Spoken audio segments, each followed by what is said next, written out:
The desert holds many secrets, whispers carried by the wind across the mesas and canyons, stories buried beneath the red earth and scorching sun. But some secrets are kept not by the land, but by those who walk upon it. This is the story of Naya Rivers, a young Apache woman whose existence was hidden from her own people, and Cade Thompson, a tribal leader whose discovery of her would change the course of both their lives forever.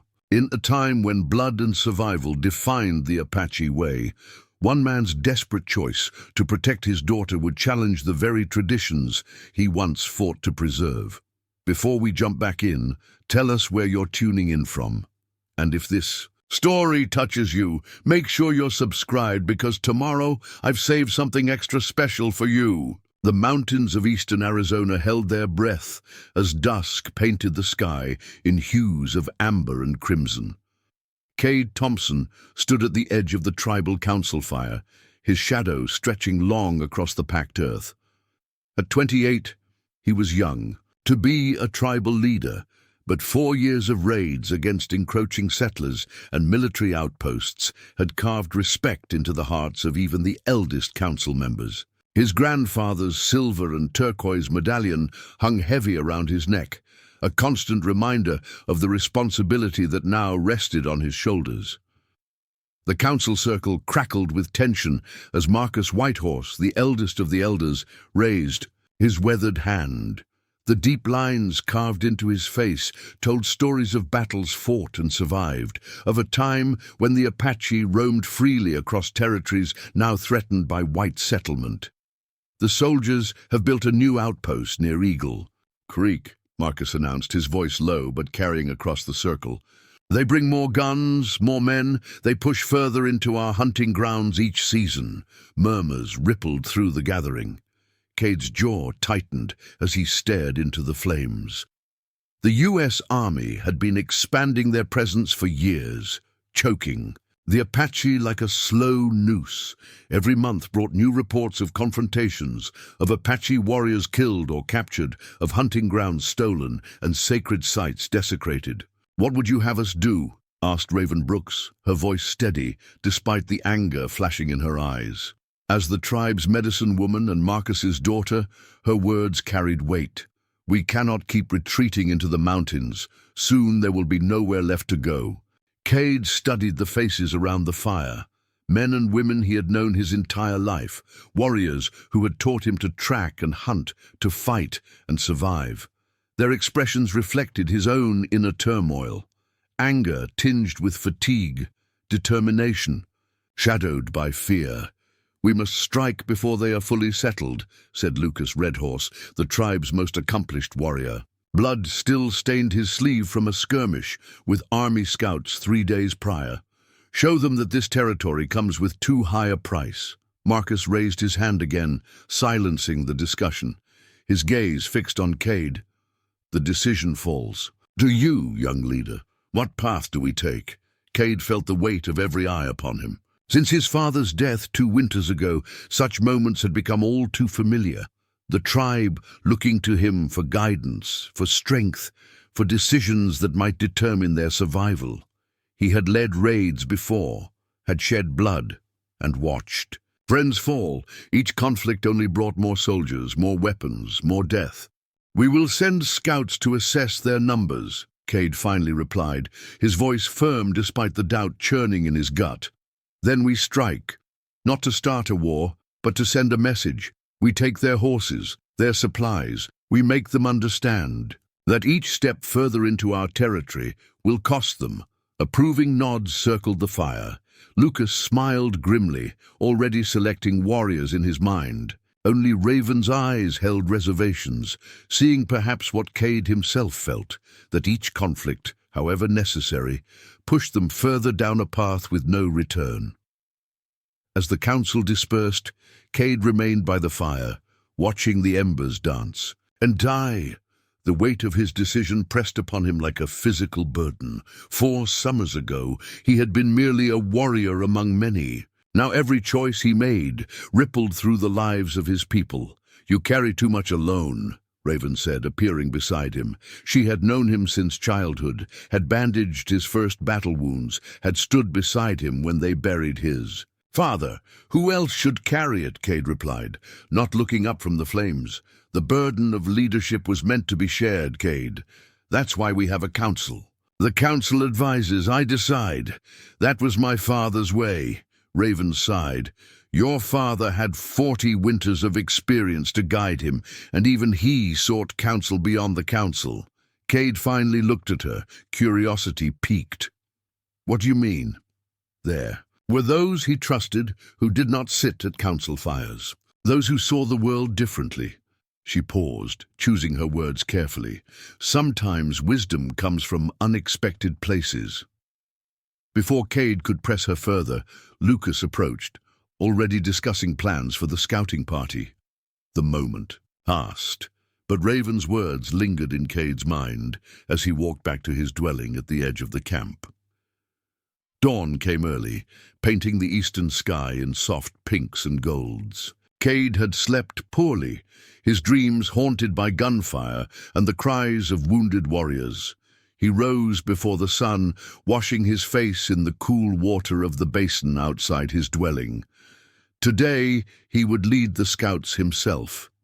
He needed to see the soldiers' outpost with his own eyes to understand what they faced.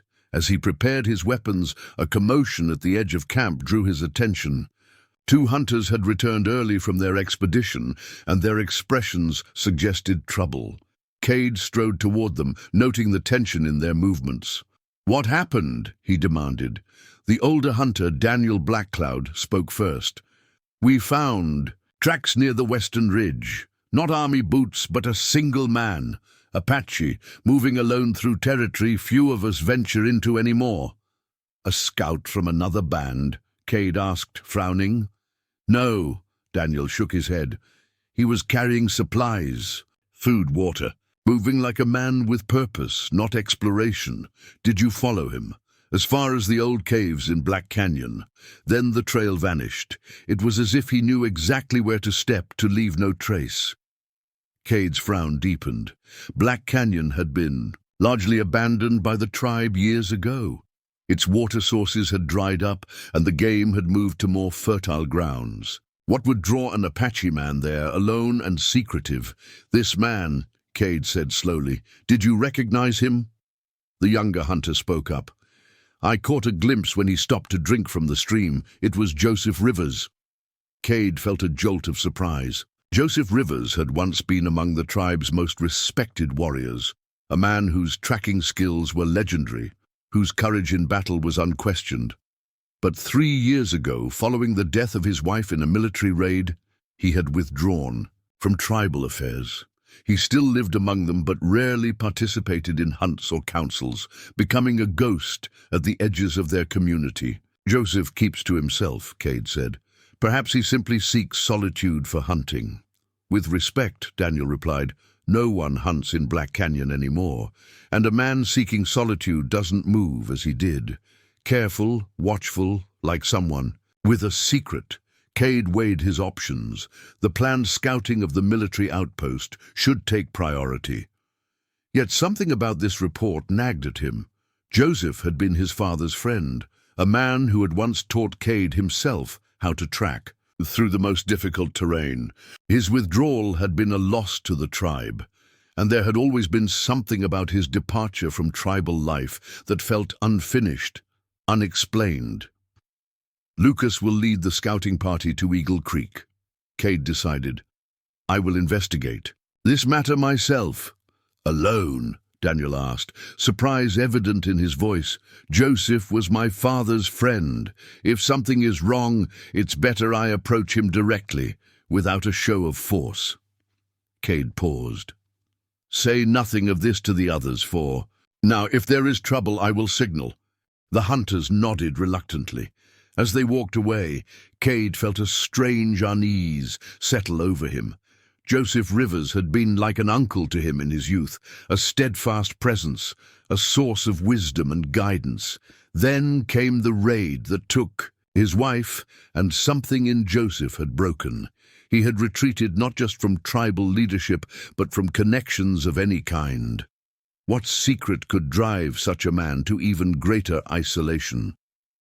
By mid-morning, Cade had reached the outer edges of Black Canyon. The terrain was unforgiving, jagged rocks and scrub brush baking under the merciless sun. Few animals stirred in the heat of the day, and the dry creek beds told the story of why this place had been abandoned. Cade moved carefully, eyes scanning the ground for signs of passage. Joseph had been one of the tribe's best at moving without, leaving tracks, but Cade had learned from him, knew what subtle signs to look for: a displaced stone, a bent twig, the faintest impression in hardened mud. For 2 hours, he followed the ghost of a trail, piecing together Joseph's path through intuition as much as evidence. The canyon narrowed, its walls rising steeply on either side. Ancient petroglyphs, carved by ancestors centuries before, watched his progress from the weathered rock faces. Then, near a cluster of stunted juniper trees, Cade found what he was looking for, a clear footprint in the soft earth beside a dried-up spring. Joseph had stopped here, perhaps to rest. The track was fresh, no more than a day old. Cade crouched, studying the area carefully. Something didn't match. The footprint suggested Joseph had been carrying weight, yet the depth of the impression wasn't consistent with supplies alone. He had been burdened with something heavier, something significant. Following the direction of the track, Cade moved deeper into the canyon.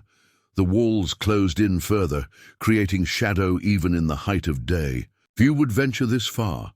The narrowing passage triggered ancient warnings about flash floods and ambush points. A faint sound stopped him. In the stillness of the canyon, it carried clearly the soft notes of a bone flute. The melody was familiar, a lullaby his own mother had sung when he was a child. Cade pressed himself against the canyon wall, moving silently toward the source. The passage opened suddenly into a small, hidden valley, perhaps a quarter-mile across, sheltered on all sides by the steep canyon walls.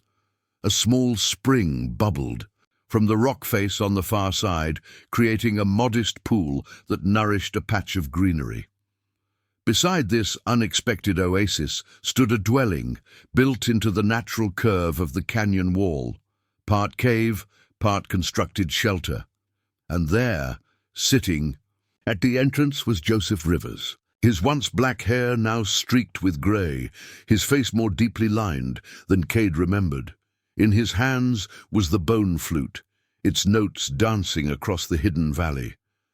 But it was not Joseph who captured Cade's full attention. It was the young woman sitting beside him, weaving a basket from yucca fibers. Her long black hair was pulled back with a beaded leather band, her profile striking against the reddish stone behind her. She laughed at something Joseph said, the sound echoing strangely in the enclosed space. Cade felt his breath catch. Who was this woman? He knew every member of the tribe, from the oldest elder to the youngest child. Yet he had never seen her before. She appeared to be perhaps 20 summers old, certainly not a child who could have been born in the 3 years since Joseph's withdrawal. As he watched, frozen in place, Joseph suddenly stiffened. The older man's hand moved to the knife at his belt, his eyes scanning the edge of the valley where Cade stood partially concealed. Preparing and narrating this story took us a lot of time, so if you are enjoying it, subscribe to our channel. It means a lot to us. Now, back to the story. "Show yourself," Joseph called, his voice carrying the authority of his warrior days, "or my next motion will not be for my knife, but for my rifle." Cade stepped forward, hands held slightly away from his body in a gesture of peace. "It's Cade Thompson, Joseph. I come alone." The change in Joseph's expression would have been comical under different circumstances. Shock gave way to dismay, then anger, then a careful neutrality. The young woman beside him had risen to her feet, her eyes wide as she stared at Cade. There was something familiar about her features, a resemblance to Joseph himself, but also to someone else Cade couldn't immediately place. "How did you find this place?" Joseph demanded, moving to stand between Cade and the young woman. "I followed you," Cade replied simply. "Your tracks were faint, but still there for those who know how to look. And you taught me well." Joseph's jaw tightened. "You shouldn't be here. Neither should you, old friend. Not alone, not hidden away." Cade's gaze moved to the young woman. "Not with secrets." The tension stretched between them, thick as summer heat. Finally, Joseph exhaled heavily, his shoulders sagging slightly. "You found us now. I suppose there's no undoing that." He turned to the young woman. "Naya, this is Cade Thompson. He leads our tribe now, as his father did before him." The young woman, Naya, stepped forward, studying Cade with intense curiosity. "I know of you," she said, her voice soft but clear. "My father has spoken of you." "Your father?" Cade repeated, confusion evident in his voice. Joseph's expression hardened again. "Yes, Naya is my daughter." The simple statement hung in the air between them. Cade struggled to make sense of it. Joseph had been married to Sarah Eagleheart, who had died 3 years ago in the raid. They had been childless. Everyone knew this. It had been part of the tragedy that seemed to break Joseph's spirit. "That's not possible," Cade said finally. "Sarah never bore children. The whole tribe would have known." "Sarah was not Naya's mother," Joseph replied, his voice tight with emotion. "Naya was born 22 summers ago, before I met Sarah. Her mother was Elizabeth Parker." The name struck Cade like a physical blow. Elizabeth Parker, a settler woman who had been captured in a raid nearly 25 years ago. She had lived among the tribe for almost a year before disappearing during a military attack on their camp. Most assumed she had escaped back to her people during the chaos, or perhaps had been killed. "Elizabeth," Cade whispered, the pieces slowly falling into place. "You and she—" "We fell in love," Joseph said simply. "It wasn't planned, it wasn't wise, but it happened. When the soldiers attacked, I helped her escape, not back to the white settlements, but to a missionary outpost where she might be safe. I didn't know she carried my child." Naya stepped forward. "My mother raised me at the mission until I was 15. When she fell ill, she told me of my father. After she passed, I searched for him, for my Apache family." Cade looked between them, struggling to process this revelation. "You found her, brought her here, but why the secrecy? Why hide her away from the tribe?" Joseph's expression darkened. "You know why. Look at her, Cade. She carries the blood of both worlds in a time when those worlds are at war. There are those in our tribe who would see her as tainted by her mother's blood, and those in the white world who would see her as savage for her father's. So you've kept her hidden for 3 years?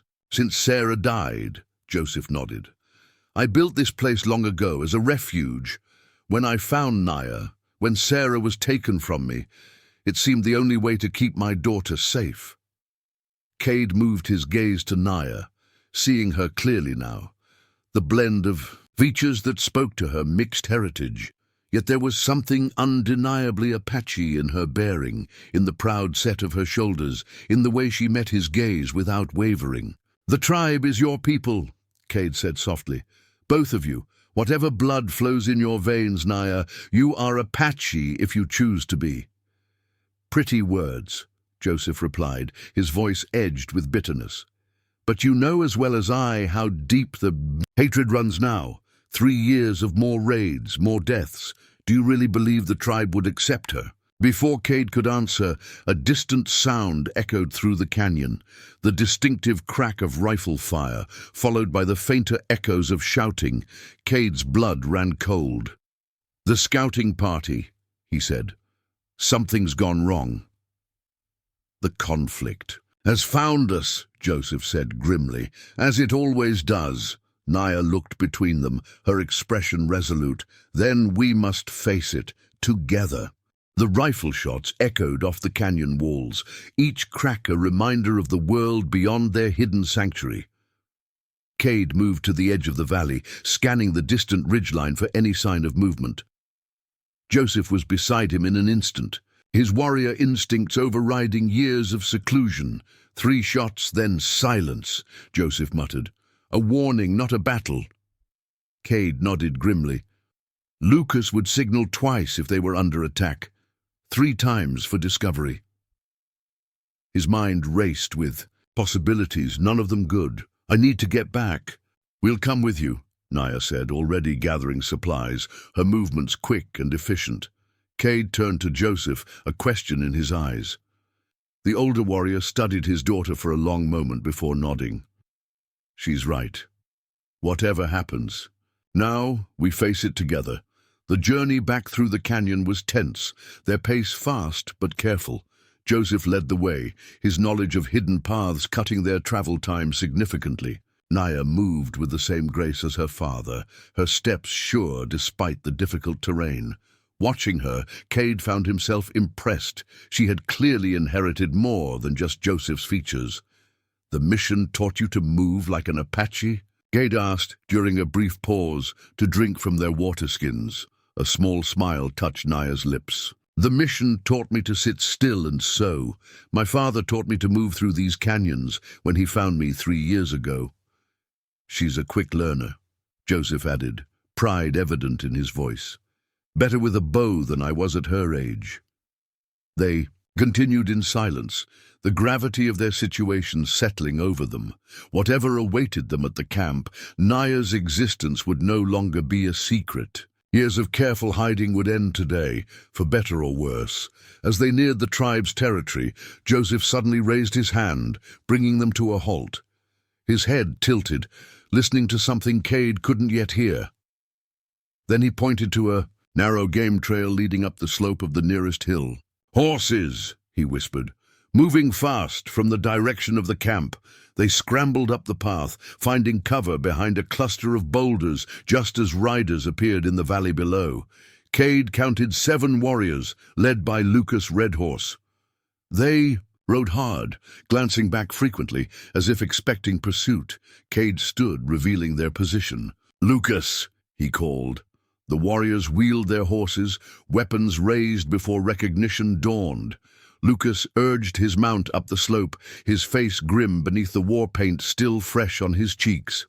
"Cade," he acknowledged, eyes widening slightly. At the sight of Joseph and narrowing in confusion at Naya, questions flashed across his features, but urgency overrode curiosity. "The army is coming, not just a patrol, a full company." "What happened to scouting the outpost?" Cade demanded. "We never reached it. They found us first, almost as if they were looking for us specifically." Lucas's jaw tightened. "They've got Tom Carter with them." The name hit like a stone to the chest. Tom Carter, once an Apache warrior named Thomas Running Bear, before he had left the tribe to serve as an army scout. A traitor by any measure, using his knowledge of Apache ways against his own people. "How many soldiers?" Joseph asked, stepping forward. Lucas glanced at him, surprised by the reappearance of the reclusive warrior. 50, maybe 60, well-armed. Carter's leading them right to our camp. His gaze shifted to Naya, curiosity finally overtaking urgency. "Who is she?" "Later," Cade cut in. "We need to warn the camp. How far behind you are they?" 2 hours, maybe less if Carter pushes them hard. Cade made a quick calculation. "Not enough time to evacuate everyone to the high caves." He turned to Joseph. "We need your experience. What would you do?" Joseph's eyes narrowed, the tactical mind that had once made him the tribe's most formidable war leader, awakening after years of dormancy. "Split the tribe. Get the children, the elderly, and those who can't fight to the eastern ravines. The rest prepare for defense at the narrow pass." Lucas nodded approvingly. "If we position archers on both ridges, we can catch them in a crossfire." "Too risky," Joseph countered. "Carter knows those positions. He'll expect them." His gaze swept the surrounding terrain. "We need something he won't anticipate." Naya, who had been silent until now, spoke up. What about Water Spirit Canyon? All three men turned to her. Joseph's expression shifted from surprise to consideration. The canyon is too narrow for horses, Lucas objected. We'd be trapped. Not. If we use the high path, Naya insisted. My father showed me the old trails that our ancestors used. There's a ledge halfway up that runs the length of the canyon, wide enough to move along but nearly invisible from below. Joseph nodded slowly.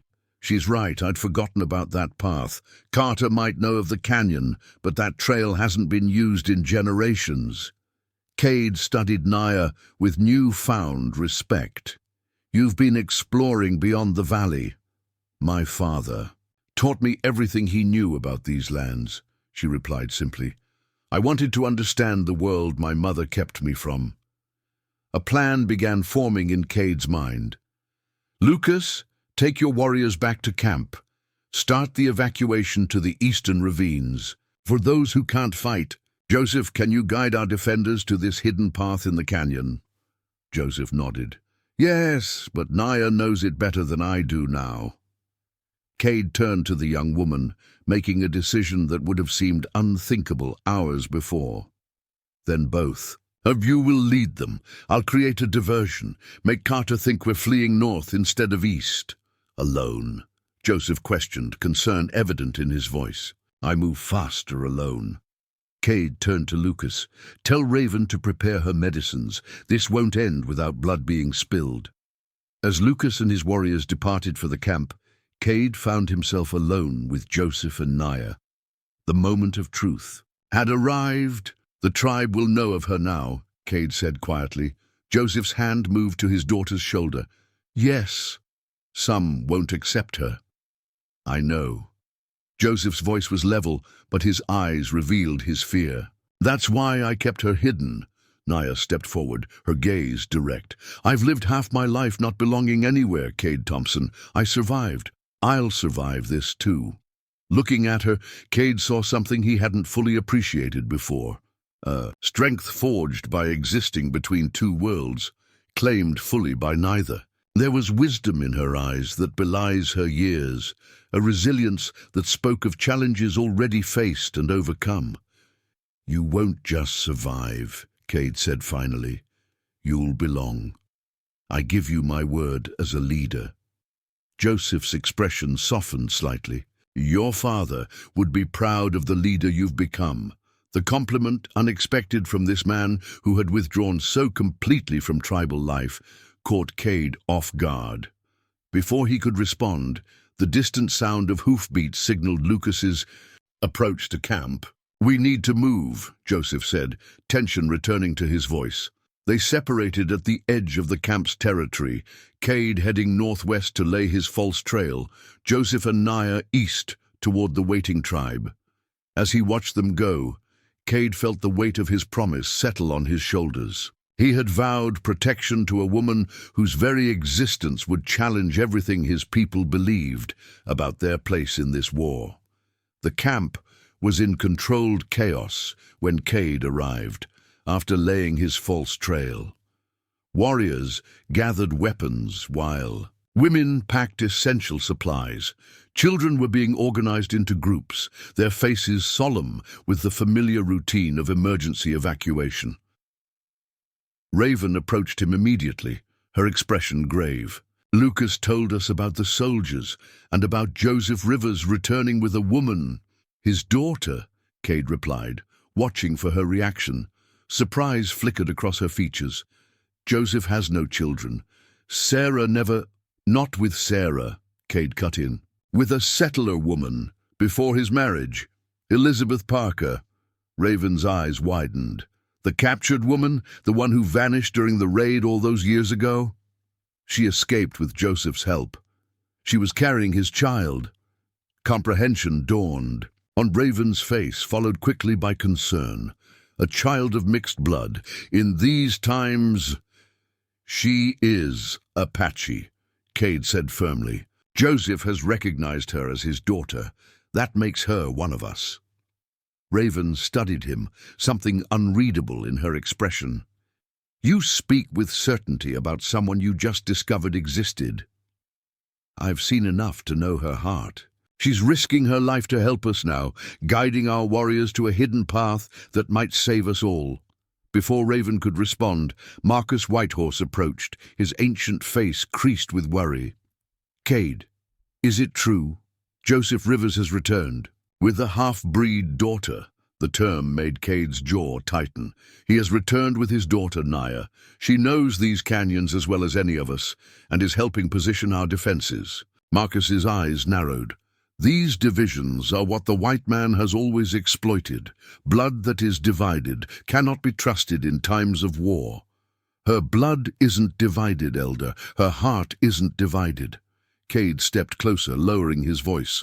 "Judge her by her actions today, not by the circumstances of her birth." Marcus seemed ready to argue further, but a shout from the edge of camp cut off their conversation. Joseph had arrived with Naya.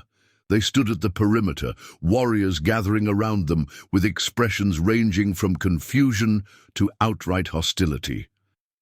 Cade moved quickly to join them, Raven and Marcus following. The crowd parted for their leader, murmurs spreading like ripples on water. "This is the daughter of Joseph Rivers," Cade announced, his voice carrying the authority of his position. "Her name is Naya, and today she fights with us against those who would take our land and our lives." Lucas stood forward, his face still painted for battle. "How do we know she isn't a spy for the white soldiers? She appears from nowhere just as they march against us." "I vouch for her," Joseph replied, his hand moving to the knife at his belt. "Your judgment has been clouded before, Rivers." Another warrior called out, "You disappeared when the tribe needed you most." Tension crackled through the gathering. Cade saw Naya's shoulders straighten, her chin lift slightly. She showed no fear despite the suspicion surrounding her. "I understand your doubts," she said, her voice clear and steady. "You don't know me, but I know you. My father has told me of this tribe my entire life, of your courage, your wisdom, your endurance. I may have my mother's blood, but my heart has always been here with my father's people." Her words created a momentary silence, broken by the approach of a small figure, a child no more than 6 years old, clutching a doll made of corn husks. She stared up at Naya with undisguised curiosity. "Are you really half white?" the child asked innocently. A ripple of nervous laughter broke the tension. Naya knelt before the little girl, smiling gently. "I am what the Creator made me," she replied, "just as you are what He made you, different but the same in all the ways that matter." The child considered this, then nodded as if it made perfect sense. "Your hair is pretty." The simple interaction shifted something in the atmosphere. Not acceptance, not yet, but the hard edge of hostility dulled slightly. Cade seized the moment. "We have no time for division. Carter and his soldiers will be upon us within the hour. Naya and Joseph know a path that may give us the advantage we need." Joseph stepped forward, the respected warrior returning to his role after years of absence. "We'll take 20 of our best archers to Water Spirit Canyon, position them on the hidden ledge. When the soldiers follow Cade's false trail and enter the canyon, they'll be caught with no escape." "And the rest of us," Lucas asked, "split between protecting those evacuating to the eastern ravines and creating a secondary defense position at Thunder Pass in case they somehow avoid our trap." Cade nodded his approval. "Lucas, choose 10 warriors to accompany me as rear guard for the evacuation. Joseph and Naya will lead the ambush team. The rest go with Marcus to establish the secondary position." The tribe dispersed to their assigned tasks, the immediate threat overriding their concerns about Naya for the moment. As the warriors gathered weapons and supplies, Cade found himself standing beside Joseph and his daughter. "They don't trust me," Naya observed, her voice low. "Trust is earned in battle," Cade replied. "By sundown, they'll know your heart." Joseph gripped his daughter's shoulder. "Are you certain about this? There's still time for you to go with the others to the ravines." Naya's expression hardened. "I didn't survive this long by hiding when danger comes. Besides, I know that ledge better than anyone." The warriors will need my guidance. Pride flashed across Joseph's weathered features. Then we go together. As they prepared to depart, Raven approached, carrying a small leather pouch. She handed it to Naya, their eyes meeting in a moment of silent assessment. Healing herbs, Raven explained, for wounds that may come. Naya accepted the offering with a respectful nod. Thank you, medicine woman. My mother was a healer as well, Naya added quietly. At the mission, she taught me to use plants that grow in both worlds. Interest flickered in Raven's eyes. Perhaps, when this is over, we might share such knowledge. It was a small olive branch, but significant, coming from the tribe's respected healer. Naya seemed to understand the importance of the gesture. I would be honored, she replied. The moment was interrupted by Lucas's call to move out. The evacuation had begun, women and children already filing toward the eastern paths, guarded by warriors on all sides. Joseph and Naya gathered their group of archers, heading toward Water Spirit Canyon at a steady trot. Cade watched them go, a strange certainty settling over him. Whatever happened in the coming hours would forever change the tribe, and not just because of the battle with the soldiers. Naya Rivers represented something new, a bridge between worlds that had known only conflict.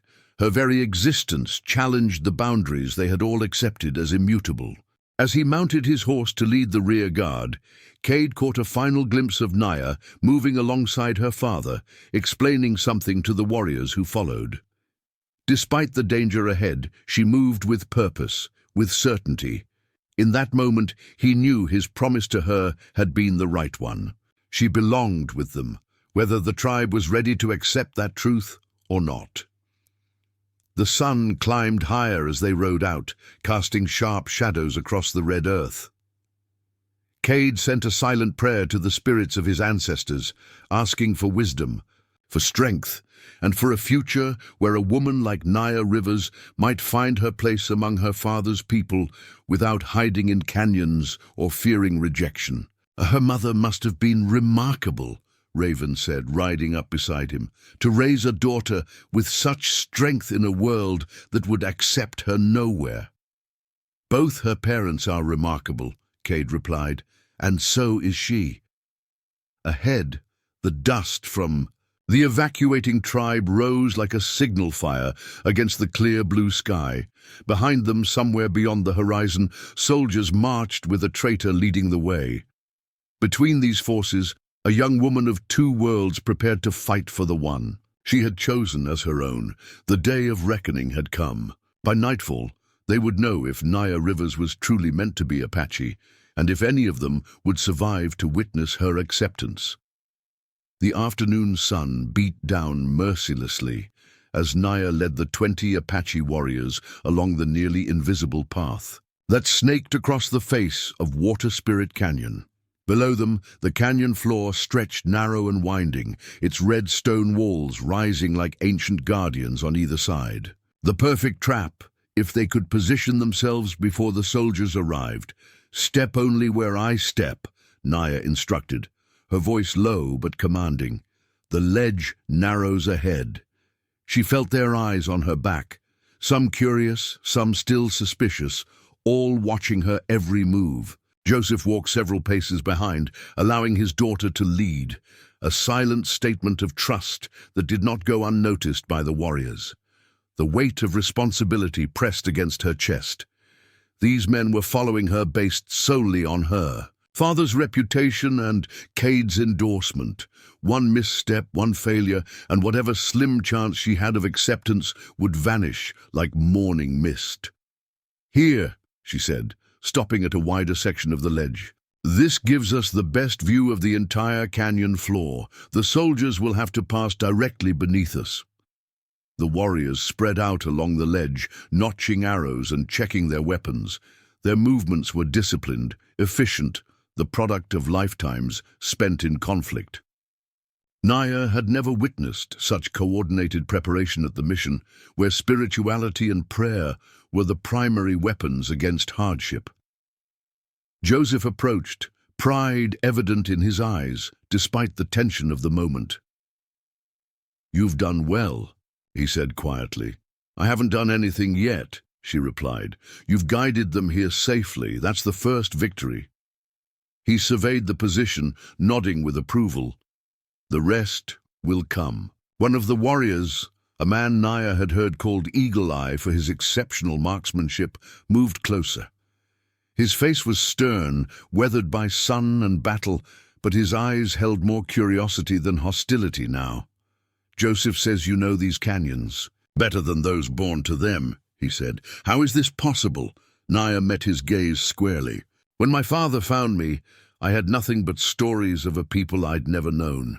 I wanted to understand, to learn everything. So I explored while he hunted, memorized every path, every turn of the stone." "And your white mother?" Eagle Eye pressed. "Did she not teach you the ways of her people instead?" "My mother taught me many things, reading, writing, healing. But she also told me stories of the Apache, of their courage and honor." Naya's fingers brushed against the beaded bracelet at her wrist, her mother's final gift. "She never wanted me to forget half of who I am." Eagle Eye considered this, his expression unreadable. Then, surprisingly, he offered his bow. "Show me your skill with this. If you were to fight beside us, I would know your worth as a warrior." The Yi challenge was clear and watched by every man present. Joseph tensed, but Naya placed a calming hand on his arm. This was her battle to win. She took the bow, testing its weight and tension. It was heavier than her own, designed for a man's greater strength, but not unfamiliar. Her father had insisted she learn all Apache weapons, preparing her for a day he hoped would never come. Hawk circled high above the canyon, its silhouette dark against the brilliant blue sky. Naya notched an arrow, drew the bowstring to her cheek, and released in one fluid motion. The arrow arced through the air, impossibly distant, then struck the hawk in mid-flight. The bird plummeted, landing on the canyon floor far below. Silence fell over the ledge. Even Joseph looked surprised at the precision of the shot. Eagle Eye's eyes narrowed, then widened slightly with reluctant respect. "The Apache blood runs strong in you," he acknowledged, taking back his bow. "Strong enough to defend this tribe?" Naya asked directly. The warrior studied her for a long moment before nodding once. "We will see." A low whistle from the far end of the ledge drew their attention. One of the scouts signaled movement at the canyon entrance. Joseph gestured for silence, everyone pressing against the rock wall to minimize their visibility from below. Naya peered carefully over the edge. First came the scouts, 3 men on horseback, including one in a mixture of army uniform and Apache clothing, Tom Carter. Even from this distance, his betrayal was visible in how he carried himself. No longer Apache, but not fully soldier either, caught between worlds just as she was, but having made the opposite choice. Behind the scouts came the main force, at least 50 soldiers on horseback, rifles gleaming in the afternoon sun. They moved with the confidence of men who believed their guide assured their victory. Joseph slid silently to her side. "Carter leads them right into our trap," he whispered. "He believes Cade's false trail." Naya felt a chill despite the heat. This man had once been her father's friend, had danced at tribal ceremonies, had hunted alongside the very warriors he now hunted. What forces drove a man to turn against his own people? Would some in the tribe see her as they saw him? A potential betrayer simply because of her mixed blood? The soldiers entered the narrowest part of the canyon, their formation compressed by the close walls. Tension radiated from the Apache warriors as they prepared their arrows, awaiting Joseph's signal. Naya readied her own bow, pushing aside all doubts. Whatever happened next would define her place among these people, or confirm she had none. Joseph raised his hand, waiting until the last soldier had entered the canyon. Then he brought it down sharply. 20 arrows rained down simultaneously, finding their marks with devastating precision. Soldiers fell from their horses, cries of pain and confusion echoing off the canyon walls. The remaining troops scrambled for cover, their disciplined formation dissolving into chaos. "Again!" Joseph commanded, and another volley of arrows descended. The soldiers returned fire, bullets chipping the stone around them, but their position below made accuracy nearly impossible. The Apache warriors shifted positions between shots, making themselves harder targets. Naya fired steadily, each arrow finding its mark.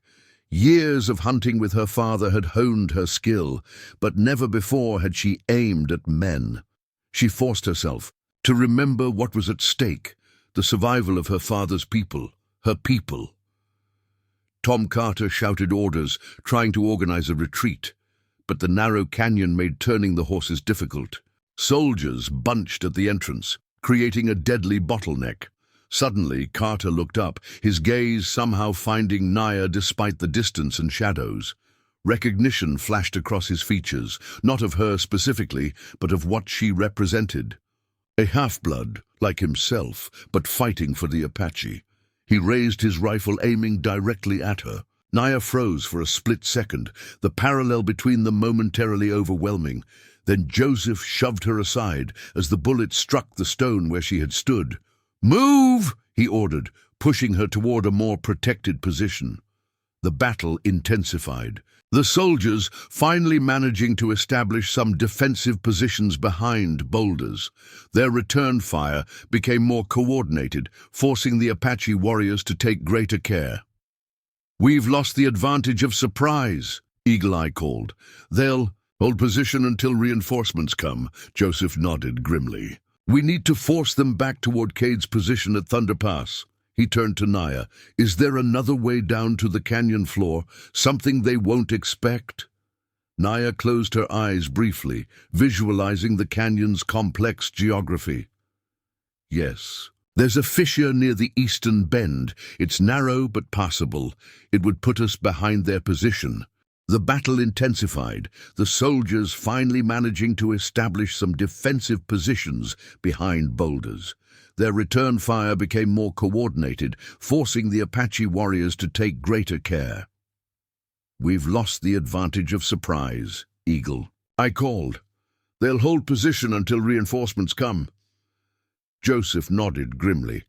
"We need to force them back toward Cade's position at Thunder Pass." He turned to Naya.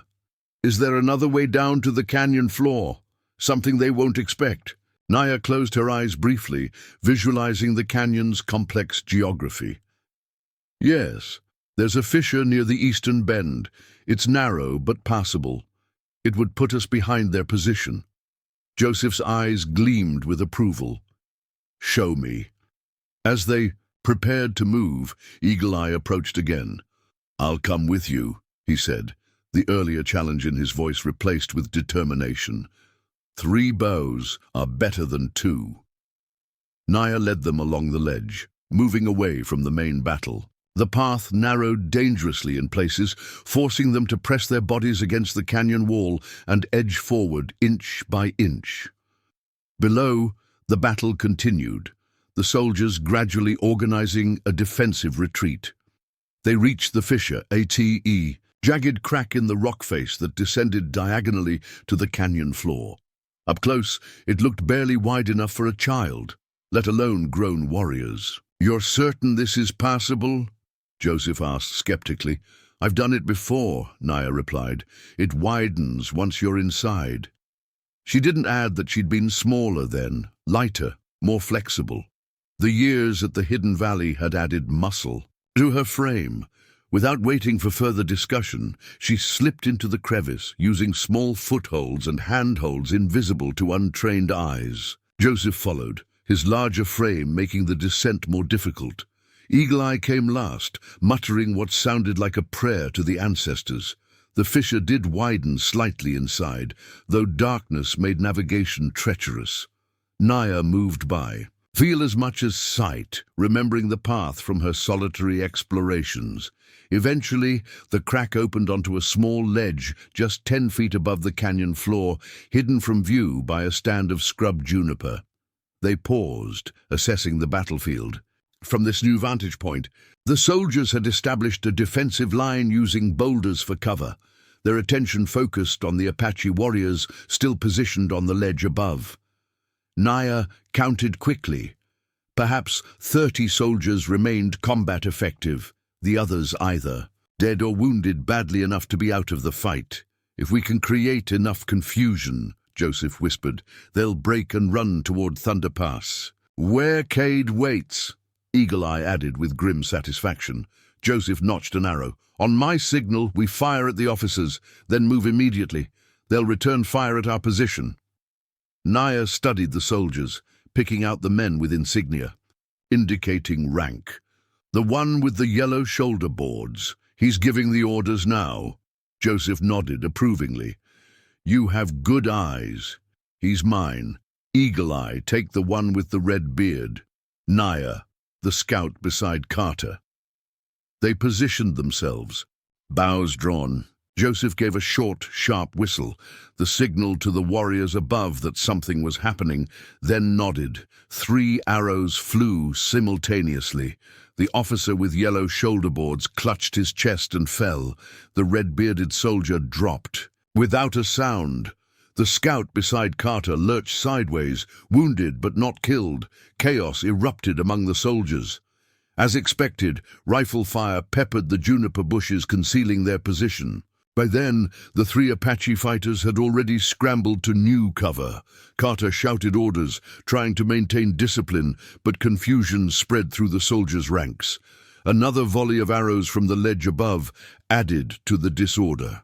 It's working, Eagle Eye said, satisfaction evident in his voice. They're beginning to break. Joseph notched another arrow. Once more, then they run. They fired again, each arrow finding a target. The soldiers' line began to disintegrate, men mounting, horses or running on foot toward the canyon entrance. Carter tried to rally them, but few listened. Self-preservation overrode discipline. They head for Thunder Pass, Joseph said grimly, directly into Cade's trap. As the soldiers retreated, Naya felt a moment's pity for men who were, after all, just following orders. But she remembered the stories her father had told her, of Apache children killed, women assaulted, entire camps destroyed. This war had been thrust upon her people, not chosen by them. Movement to her right caught her attention. Tom Carter, separated from the retreating soldiers, taking cover behind a boulder. He had spotted them, his rifle raised. Joseph was focused. On the fleeing soldiers, his back partially exposed. "Father!" Naya cried, lunging forward. The rifle cracked. Pain exploded across Naya's upper arm as the bullet grazed her. She stumbled but didn't fall, knocking an arrow, despite the burning sensation spreading through her limb. Carter was reloading, his movements quick and practiced. Joseph whirled, rage transforming his features as he saw his daughter's wound. Before either could fire, Eagle Eye's arrow caught Carter in the shoulder, spinning him backward. The traitor staggered, but didn't fall. His eyes found Naya's across the distance, something unreadable flashing in their depths. Recognition, perhaps. Understanding. Then he turned and fled after the retreating soldiers. Joseph was at Naya's side instantly, examining her wound. "How bad?" "Just a graze," she assured him, though the pain suggested otherwise. "I can still fight." Eagle Eye approached, his earlier skepticism completely gone. "You took that bullet for your father," he said simply. "There is no greater proof of loyalty." The rest of the Apache warriors were making their way down to the canyon floor, using more conventional paths, gathering around Joseph and Naya. Their expressions had changed. Respect had replaced suspicion, at least for the moment. "We've won the first battle," Joseph announced, "but the war continues at Thunder Pass. Those who can still fight follow me. The wounded return to camp with our victory."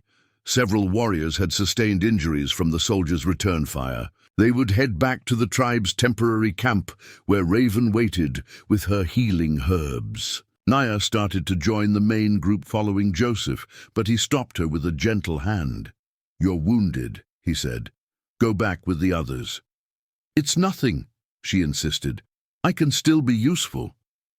Joseph studied her, conflict evident in his eyes. As her father, he wanted her safe. As a warrior, he recognized her value in battle. "Let her come," Eagle Eye interjected. "She has earned her place among us today." The other warriors murmured agreement. Something shifted in that moment. Naya was no longer just Joseph's daughter or a curiosity of mixed blood. She had fought beside them, bled beside them. The bonds of battle sometimes ran deeper than those of birth. Joseph relented. "Bind that wound first. We cannot afford weakness at Thunder Pass." Naya nodded, allowing one of the warriors to help wrap a strip of leather around her injured arm. The pain remained sharp but manageable. She had endured worse during her journey to find her father, physical hardships that had tested her determination but never broken it. As they prepared to move out, following the soldiers' trail toward Thunder Pass, one of the younger warriors approached her. He couldn't have been more than 20 summers, his face only recently marked with the tattoos of his first battle. "I am Daniel Blackcloud," he introduced himself formally. "My grandfather knew your mother when she lived among us." Naya looked at him with surprise. "He knew Elizabeth?" Daniel nodded. "He says she was kind to him when he was injured in a hunting accident. She used white medicine that saved his leg." He hesitated, then added, "He will want to hear of you when we return." The simple acknowledgement of her mother, not as a captive or an enemy, but as someone remembered for kindness, brought unexpected warmth to Naya's heart. Perhaps there was a place for her mother's memory among the Apache, just as there might be a place for her daughter. The journey to Thunder Pass was swift but cautious. The retreating soldiers had left a clear trail, their panic evident in discarded equipment and occasional drops of blood marking the rocky ground.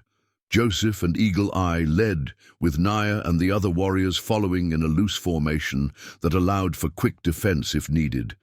As they neared the pass, a narrow gap between towering stone walls that forced travelers into single file, Joseph signaled a halt. Ahead, they could hear the sounds of another battle underway, rifle fire, war cries, the distinctive thud of arrows finding their marks.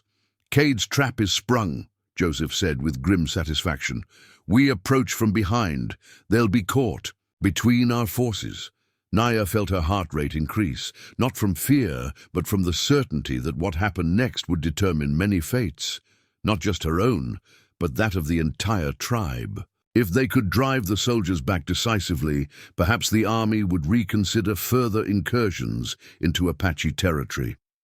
"You fought well today," Joseph told his warriors, "but the battle is not finished. Remember, we fight not just for ourselves, but for those who cannot fight, for our children, our elders, for the future of our people." His gaze rested briefly on Naya as he spoke of the future, and she understood the double meaning in his words. This was about more than repelling soldiers. It was about what kind of tribe would emerge from this conflict. One that defined itself by blood purity, or one that recognized valor and loyalty regardless of origins. Eagle Eye stepped forward. "Today I have seen that courage knows no bloodline." He looked directly at Naya. "Let us finish this battle together, as one people." The warriors raised their weapons in silent agreement. Joseph nodded once, then led them forward toward the sounds of battle, toward Cade and the decisive confrontation that awaited. Naya walked tall among them, no longer trailing behind or leading ahead, but moving as one with the Apache warriors. Her wounded arm throbbed with each step, but the pain only sharpened her resolve. This day had already changed her forever. She had taken lives, saved lives, proved herself in ways she had never anticipated when she first sought out her father 3 years ago. The mission girl was gone. The hidden daughter was gone. Emerging in their place was a woman who had chosen her path irrevocably, a path that led through Thunder Pass and into whatever future awaited the Apache people. Her people. Thunder Pass came into view, the narrow gap between cliffs living up to its name as gunfire, echoed like distant storm clouds. The soldiers were caught in the middle of the passage, taking fire from Cade's warriors, positioned on the heights above. Panicked horses reared and bucked, adding to the chaos. At the center of it all stood Tom Carter, shouting commands that went largely unheeded as the soldiers fought for their lives. Joseph raised his hand, signaling his warriors forward. "For the Apache!" he cried, notching an arrow to his bow. "For the Apache!" Naya echoed, her voice joining the war cries that erupted around her as they charged toward the pass, bringing death from behind to soldiers who already faced it from above. The trap was complete. The day of reckoning had arrived. Thunder Pass lived up to its name as rifle fire echoed like a storm between the narrow stone walls.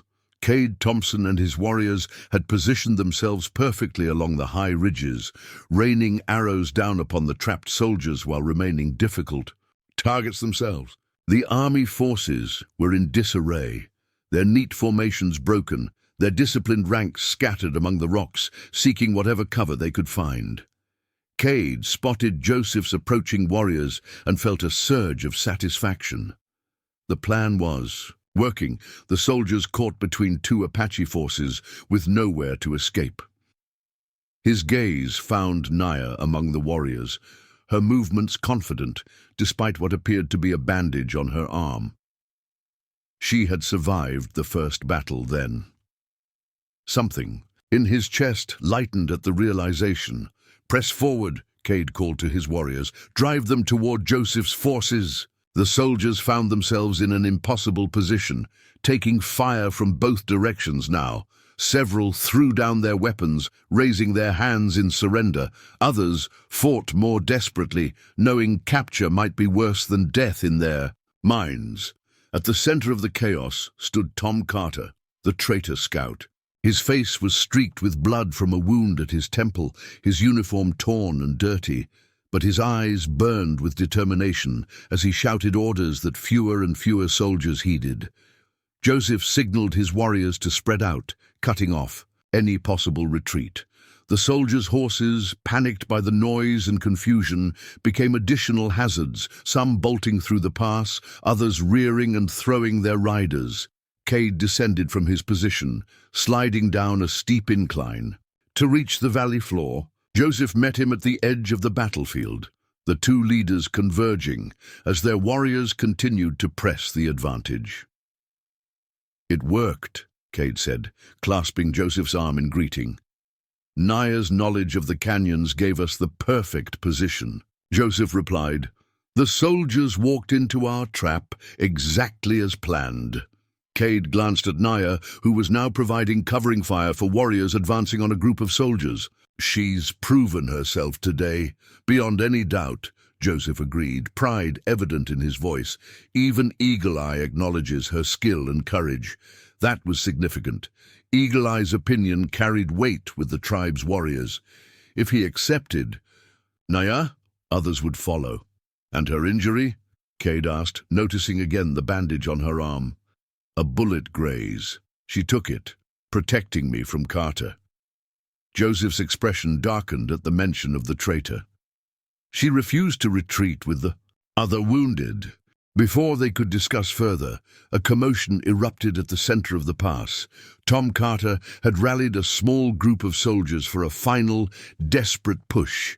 They charged forward, firing as they came, creating a momentary breach in the Apache. "Line! He's trying to break through to the eastern path," Joseph realized. "If they reach open ground, some might escape." "Not today," Cade replied grimly, notching an arrow to his bow. The two leaders moved forward together, their warriors falling. In behind them, the battle concentrated around Carter's desperate push, both sides fighting with renewed intensity. Naya found herself in the thick of the combat, firing arrows alongside Daniel Blackcloud and Eagle Eye. She spotted Carter directing his men toward a narrow gap in the Apache forces, a potential escape route. "There," she called, pointing. "Carter leads them toward the eastern split." Eagle Eye followed her gaze and nodded sharply. "We must close that gap." They moved together, three archers, working in coordinated precision. One would fire while the others knocked arrows, creating a continuous barrage that forced the soldiers to seek cover. But Carter was determined, pushing his men forward despite the losses. Cade saw what was happening and signaled to warriors on the ridge above. They began dislodging boulders, sending them crashing down to block the eastern path. One massive stone rolled directly into the soldiers' intended escape route, crushing a man who couldn't move quickly enough. Carter realized his plan was failing. With a cry of rage, he suddenly changed direction, charging directly toward where Joseph stood coordinating the Apache warriors. His rifle was empty, but the knife in his hand gleamed in the late afternoon sun. "Joseph!" Naya shouted in warning, already running, already knowing she was too far away. Joseph turned, seeing the threat too late to fully defend himself. Carter crashed into him, the momentum carrying both men to the ground. The knife flashed downward. An arrow struck Carter's shoulder, disrupting his strike but not stopping him. The blade sliced across Joseph's chest, drawing blood but missing its intended target, his heart. Cade was there in an instant, knocking Carter aside with the full force of his body. The two men rolled across the rocky ground, each fighting for dominance. Carter's face was contorted with hatred, the pain of his wounds seemingly forgotten in his rage. "Traitor!" Cade spat, landing a solid blow that split Carter's lip. "Look who speaks of betrayal!" Carter snarled back, blood staining his teeth. "You who hide mixed bloods among your people while condemning me!" He lunged again, but Cade was ready, catching his wrist and forcing the knife away. They struggled, evenly matched despite Carter's wounds, each man fighting with the desperate intensity of those who know the outcome will be final. Naya reached Joseph, kneeling beside him, to examine his wound. "How bad?" she asked, her hands already pressing against the bleeding gash. "I'll live," Joseph grunted, though the pain in his eyes suggested the wound was more serious than he admitted. "Help Cade." She looked up to see Cade and Carter still, locked in their deadly struggle. Neither man could gain a decisive advantage. Around them, the battle was winding down, most of the soldiers either dead, wounded, or surrendered. Only this personal combat continued with undiminished fury.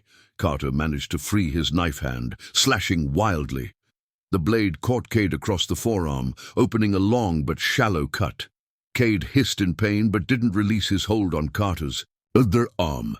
Naya notched an arrow, trying to find a clear shot, but the two men were too entangled. She circled them, bow ready, waiting for her moment. "You could have been one of us again," Cade said through gritted teeth, smashing his forehead into Carter's face. "We would have welcomed you back." "Lies," Carter spat, blood streaming from his broken nose.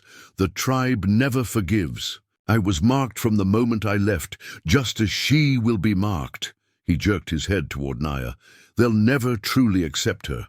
Blood will always speak louder than deeds." The words struck something deep in Naya, voicing her own unspoken fears. In that moment of distraction, Carter saw his opportunity. He twisted violently, breaking Cade's grip, and lunged toward Naya, knife extended. Time seemed to slow. Naya saw the blade coming, saw the hatred and desperation in Carter's eyes, saw also something else, a reflection of what she might have become had she chosen differently, had she rejected her Apache heritage as he had embraced the white man's. Whirled. Her arrow flew true, striking Carter in the chest. He stumbled, momentum carrying him forward 2 more steps before he fell, the knife dropping from his nerveless fingers. His eyes, wide with shock, found hers one last time. Here, Eagle Eye was helping Joseph to his feet, the older warrior's chest, now bandaged with strips of cloth. Cade looked down at Carter's body. He chose his path, as we all must. The Apache warriors gathered around them, their faces reflecting a mixture of triumph and solemn recognition of the cost. Several had died in the battle, and more were wounded, but they had achieved something rare, a decisive victory against a superior force. "What do we do with the soldiers?" Lucas asked, indicating the prisoners. Cade considered for a moment. We take their weapons, their horses, then we let them walk back to their fort. Let them tell the others what happened here today. Some of the warriors muttered in disagreement, but Joseph raised his hand. Cade is right. Dead men tell no stories. Living ones spread fear. The army will think twice before entering our territory. Again, if these men return to speak of their defeat. The Apache began the practical tasks of gathering weapons, tending to their wounded, and honoring their dead. Naya worked alongside Raven, who had arrived with a small group from the evacuation party after hearing the sounds of battle fade. The two women moved among the injured, applying healing herbs and bandaging wounds. "Your father taught you our healing ways as well?" Raven asked as they worked together on a warrior's arrow wound.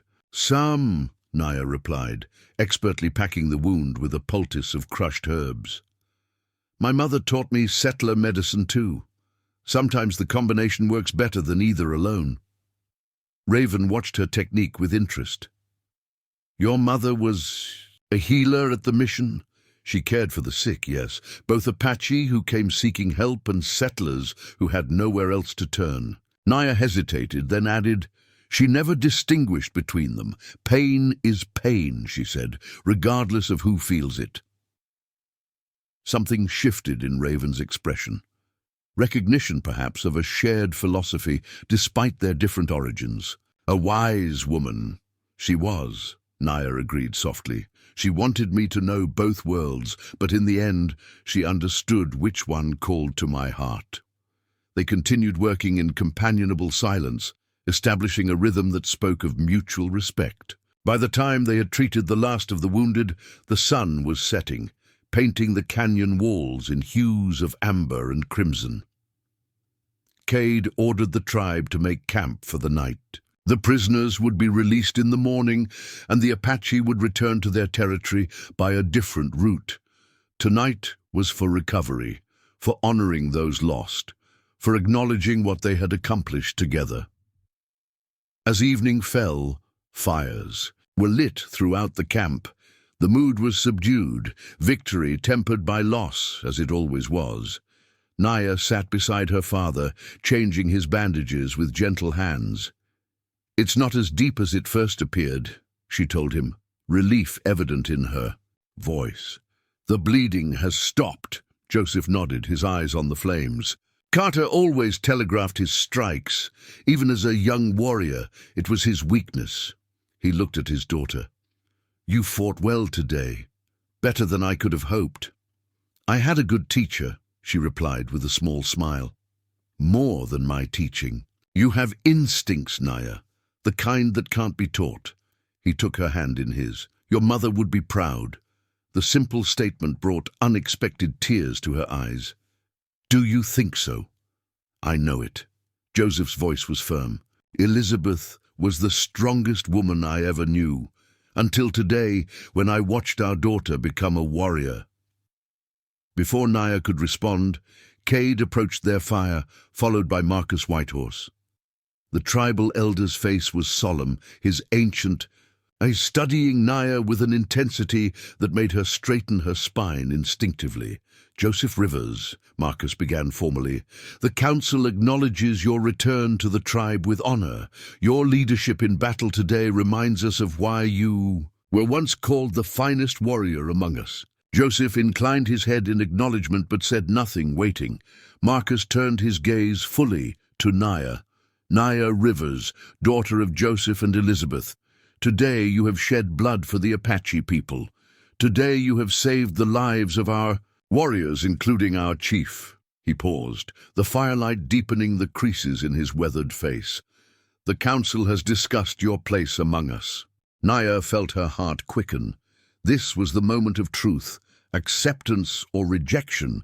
She met the elder's gaze steadily, refusing to show fear. "Some argued that blood that is divided cannot be trusted," Marcus continued. "That the ways of our ancestors must be preserved without dilution." His expression gave nothing away. "Others spoke of your courage, your skill, your choice to stand with us when you could have walked a different path." The camp had grown quiet. Other conversations dying away as people realized what was happening. All eyes turned toward their fire. I myself was uncertain, Marcus admitted, until I spoke with those who fought beside you at Water Spirit Canyon and Thunder Pass, until I heard how you took a bullet meant for your father, until I saw with my own eyes how you work alongside our healer, combining the knowledge of two worlds to ease suffering. He reached into a pouch at his belt and withdrew something small that gleamed in the firelight. A silver pendant on a leather cord, marked with symbols Naya recognized from her father's stories.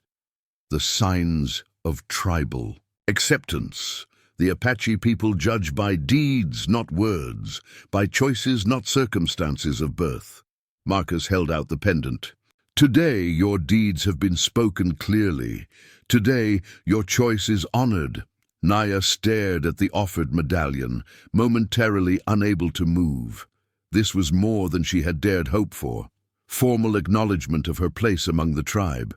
She glanced at her father, saw the pride shining in his eyes, the slight nod of encouragement. With steady hands, she accepted the pendant, slipping the cord over her head. The medallion rested against her chest, cool at first, but quickly warming against her skin. I accept this honor, she said, her voice carrying in the stillness of the camp. And I pledge my loyalty to the Apache people, my people, until my final breath. Marcus nodded, satisfaction evident in his expression. So it is witnessed, so it shall be. He turned to address the gathered tribe. Tonight we honor our dead. We celebrate our victory, and we welcome Naya Rivers, daughter of Joseph, as one of our own. A murmur of approval spread through the camp.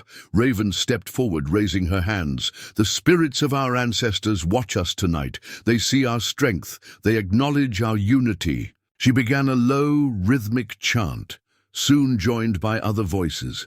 As the ceremonial songs filled the night air, warriors approached one by one to clasp Naya's arm in the traditional greeting between equals. Eagle Eye was among the first, his earlier. Skepticism completely replaced by respect.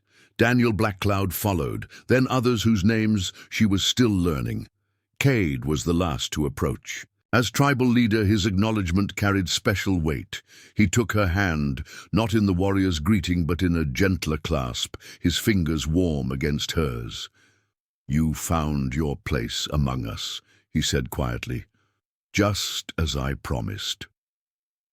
Not without your support, she replied. Why did you stand for me when you barely knew me? Cade's gaze was steady. I saw something in you at that first meeting. A certainty about who you were, despite years of hiding. The tribe needs that certainty now, that unwavering sense of identity as we face challenges from all sides. His words surprised her. She had spent so long questioning where she belonged, torn between two worlds, that she hadn't recognized her own determination as strength.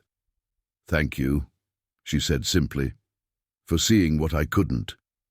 The celebration continued around them, subdued, out of respect for the fallen, but essential for binding the community together after battle. Food was shared, stories told, bonds reinforced through shared experience.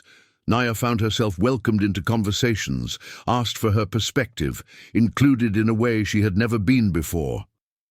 Later, as the fires burned low and many had retired, to sleep, she sought a moment of solitude at the edge of camp. The night was clear, stars scattered across the vast sky like drops of silver. She touched the medallion at her throat, still hardly believing the day's events. It suits you, said a voice behind her. She turned to find Cade approaching, his silhouette outlined against the distant fires. He moved to stand beside her, his gaze following hers to the star-filled heavens. My mother told me Apache stories about the stars, Naya said, how they guide lost travelers home, how they watch over those they love. Do you think she watches now? Cade asked. I'd like to believe so. Naya smiled slightly. She always said, I belonged among my father's people, even when I doubted it myself. They stood in comfortable silence for a moment, the night air cool around them. What happens now? Naya finally asked. The soldiers will return, won't they? With greater numbers? Eventually, Cade acknowledged, but today's victory buys us time. The army will be cautious about entering our territory again so quickly. And the tribe? How many will truly accept me beyond today's emotion? Cade turned to face her. Acceptance isn't given once and forever. It's earned daily through words and deeds. Some may still doubt, others will become your strongest allies. What matters is that you have the chance to show them who you truly are. Not just Joseph's daughter or Elizabeth's child, but Naya Rivera, Apache warrior. There was wisdom in his words, a perspective that came from years of leadership despite his relative youth. Naya studied him in the starlight, seeing now what had drawn the tribe to accept him as their chief so young. A natural understanding of people, of what bound them together and what drove them apart. My father says you're much like your own. Father was, she observed, wise beyond your years. High praise from Joseph, Cade replied with a slight smile, though I doubt myself daily in ways my father never seemed to. Perhaps he simply hid it better, Naya suggested, as leaders must. Cade's eyebrows rose slightly. You understand much for someone who has lived apart from tribal politics. I've watched my father. I've listened to his stories, and I've lived between worlds my entire life that teaches its own kind of watchfulness, she shrugged. When you're never fully part of any group, you learn to observe carefully. That skill will serve the tribe well, Cade said thoughtfully. We need those who can see with fresh eyes, who understand the changing world around us. Their conversation was interrupted by a call from the camp. Joseph, looking for his daughter. Naya turned to go, then paused, looking back at Cade. Thank you again for everything. He inclined his head slightly. Welcome home, Naya Rivers. The simple words carried a weight that stayed with her as she returned to her father's side, home. After so many years of searching, of wondering, of existing in the spaces between identities, she had found where she belonged. The night wrapped around the camp like a protective blanket, the murmur of voices gradually fading into sleep. Tomorrow would bring new challenges, the release of prisoners, the return journey, the inevitable questions about their future. But tonight, Naya slept among her people, her father nearby, the silver medallion resting against her heart like a promise fulfilled. For the first time since her mother's death, Naya Rivers felt completely at peace. Not because all doubts were resolved or all challenges overcome, but because she had finally embraced the truth of who she was, not half of anything but wholly herself, daughter of Joseph and Elizabeth, warrior of the Apache, a bridge between worlds that need not remain forever separate. Under the watchful stars, the tribe slept, their victory complete, their community strengthened by the day's trials. And among them, no longer hidden, no longer apart, Naya Rivers dreamed of tomorrow's journey, not back to a secluded valley, but forward into a future where she would stand proudly as her father's daughter, as a member of the tribe that had finally recognized her as their own. Dawn broke over the mountains, painting the eastern sky in hues of gold and amber. The Apache camp stirred to life, warriors and healers moving efficiently despite the previous day's battle. Wounds were checked, weapons cleaned and repaired, plans made for the journey home. The mood was solemn but determined. They had won. A significant victory, but all knew it was merely one battle in a longer war. Naya awoke to find her father already up, speaking quietly with Eagle Eye at the edge of their small fire. Joseph's wound had been rebandaged during the night. The herbs, applied by Raven, working to prevent fever and infection. He moved stiffly but with purpose, his warrior spirit undimmed by his injury. The prisoners? She asked, joining them. Being prepared for release, Eagle Eye replied. Cade wants them delivered to the edge of our territory with enough water to reach their fort, but nothing more. Joseph nodded approval. A wise decision. Mercy that does not compromise our safety. Naya glanced toward where the captured soldiers were gathered, sitting under guard near the center of camp. They looked defeated. Disheveled uniforms, bandaged wounds, hollow eyes staring at nothing. These men had entered Apache territory full of confidence, certain of their superiority. Now they would return as living testaments to the folly of underestimating. The tribe, what of their dead? She asked quietly. We don't have time to bury them all, Eagle Eye said pragmatically. The officers will be buried as a sign of respect for worthy opponents. The rest remain for the earth to reclaim. It was a harsh reality of frontier warfare, but Naya understood the necessity. The tribe needed to move quickly back to their territory, reunite with those who had evacuated to the eastern ravines, and establish new defenses in case of retaliation. Burying every fallen soldier would take precious time they couldn't spare. I'll help prepare the prisoners, she offered. She saw the question in Eagle Eye's eyes and added, I speak some English, from my mother and the mission. Joseph considered this, then nodded. Go with her, he told Eagle Eye. Some of the soldiers might not be as defeated as they appear. Eagle Eye nodded, and the two set off toward the prisoners. As they walked through camp, Naya was acutely aware of how differently the other Apache regarded her now. Yesterday, she had been a curiosity, a half-blood of uncertain loyalty. Today, nods of respect followed her progress, acknowledgments of her place among them. The medallion around her neck caught the morning light, a visible symbol of her acceptance. The soldiers tensed as she and Eagle Eye approached. Fear flashed across some faces, resignation across others. A sergeant, the highest-ranking survivor, rose stiffly to his feet. What happens now? He asked, his voice hoarse but steady. Will you kill us after all? Naya translated the question for Eagle Eye, then replied in English. You're being released, escorted to the edge of our territory with water for your journey. Disbelief crossed the sergeant's weathered face. Why? After what happened to your warriors, because our chief wills it, she answered simply. And because dead men tell no stories, you will return to your fort and speak of what happened here. The sergeant studied her, confusion evident in his gaze. You're not full Apache, he observed. Your speech, your features. I am Naya Rivers, daughter of Joseph Rivers and Elizabeth Parker, she stated, her voice firm. I am Apache by choice and by deed. Recognition dawned in the sergeant's eyes at the mention of her mother's name. Parker. There was a missionary woman by that name years ago, reported captured by Apaches, never found. She was not captured, Naya corrected, a flash of anger tightening her voice. She chose to stay for a time. Then she chose to leave, to protect her unborn child, me. The sergeant absorbed this information slowly.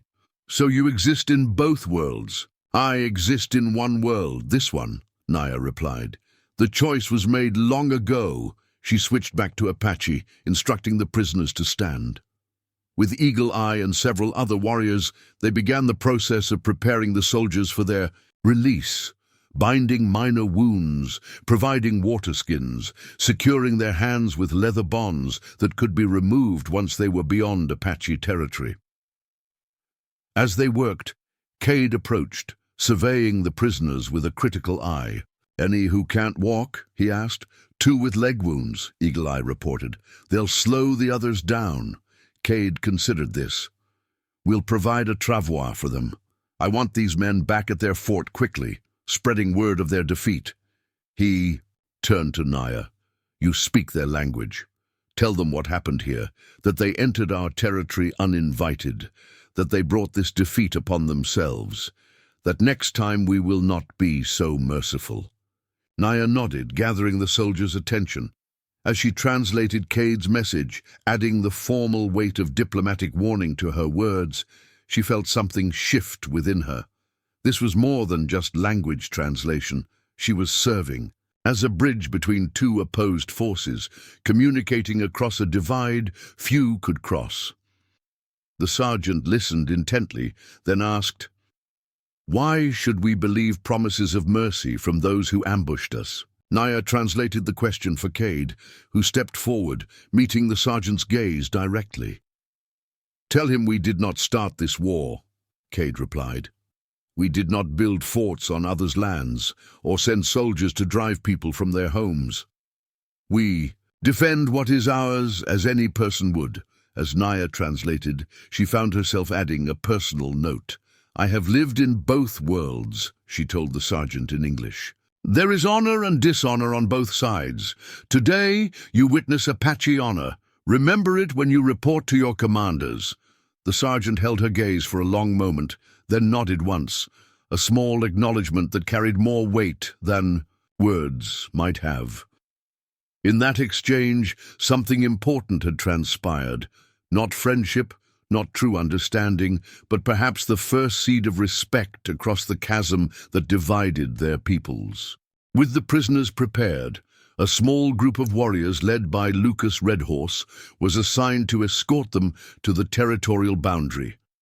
The rest of the tribe began breaking camp, preparing for the journey back to their main territory and reunion with those who had evacuated. As Naya helped pack healing supplies with Raven, the medicine woman paused in her work, studying her thoughtfully. "You spoke to the soldiers differently than the translator we usually use," Raven observed. "He simply repeats words. You seem to be building something." Naya considered this. "Words can be weapons or bridges. Today, I chose to build a bridge, even a small one. A dangerous skill," Raven noted, but there was no censure in her tone, only curiosity. "My mother believed understanding between peoples must start somewhere," Naya replied, carefully wrapping dried herbs in soft leather. "Even between enemies. Your mother sounds like an unusual woman." She was. Naya smiled slightly. Strong enough to love across boundaries, brave enough to raise a daughter to do the same. Raven's expression softened. "I would have liked to know her, I think. She would have said the same of you." Naya hesitated, then added, "She kept a journal of Apache healing plants and their uses. I still have it, in our valley. Perhaps you might want to see it someday."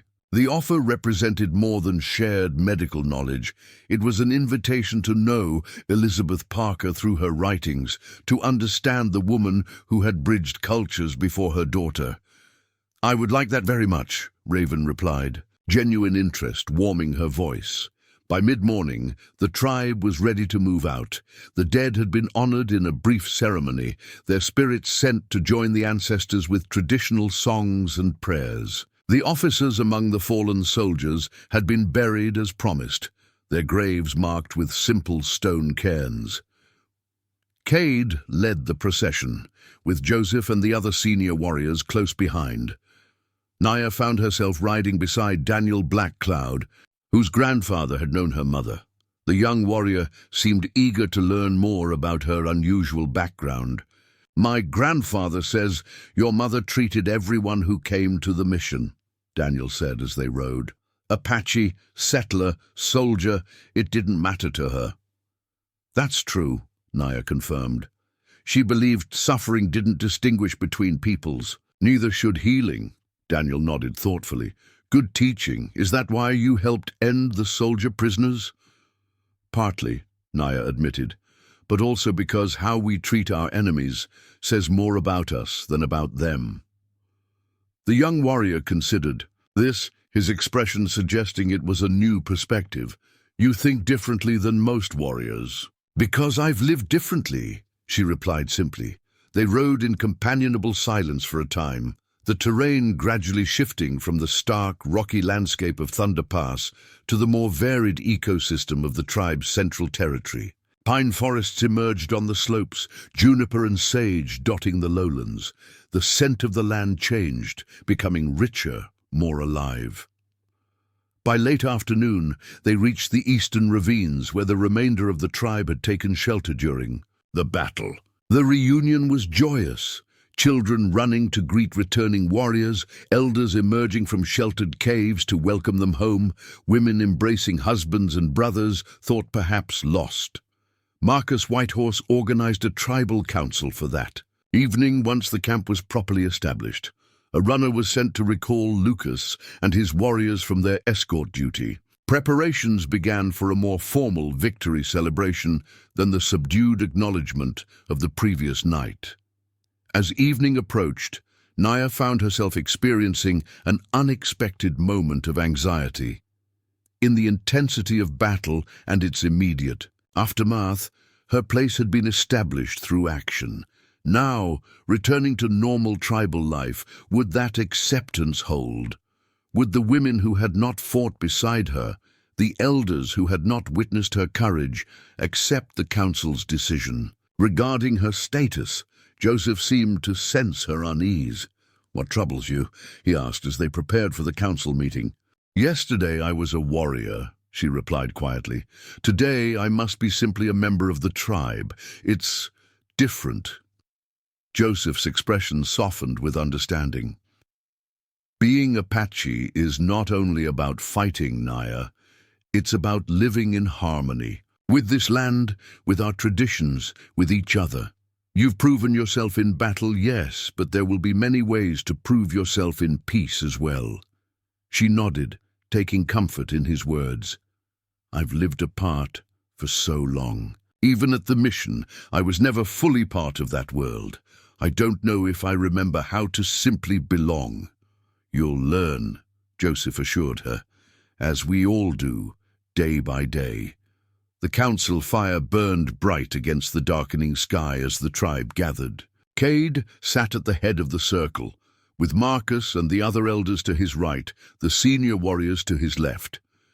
Joseph took his place among the warriors, the bandage on his chest visible beneath his open shirt, a badge of honor rather than a sign of weakness. Naya hesitated, uncertain where she should sit. Raven beckoned to her, patting the ground beside her in the section reserved for tribal healers and spiritual leaders. The gesture was not lost on those watching.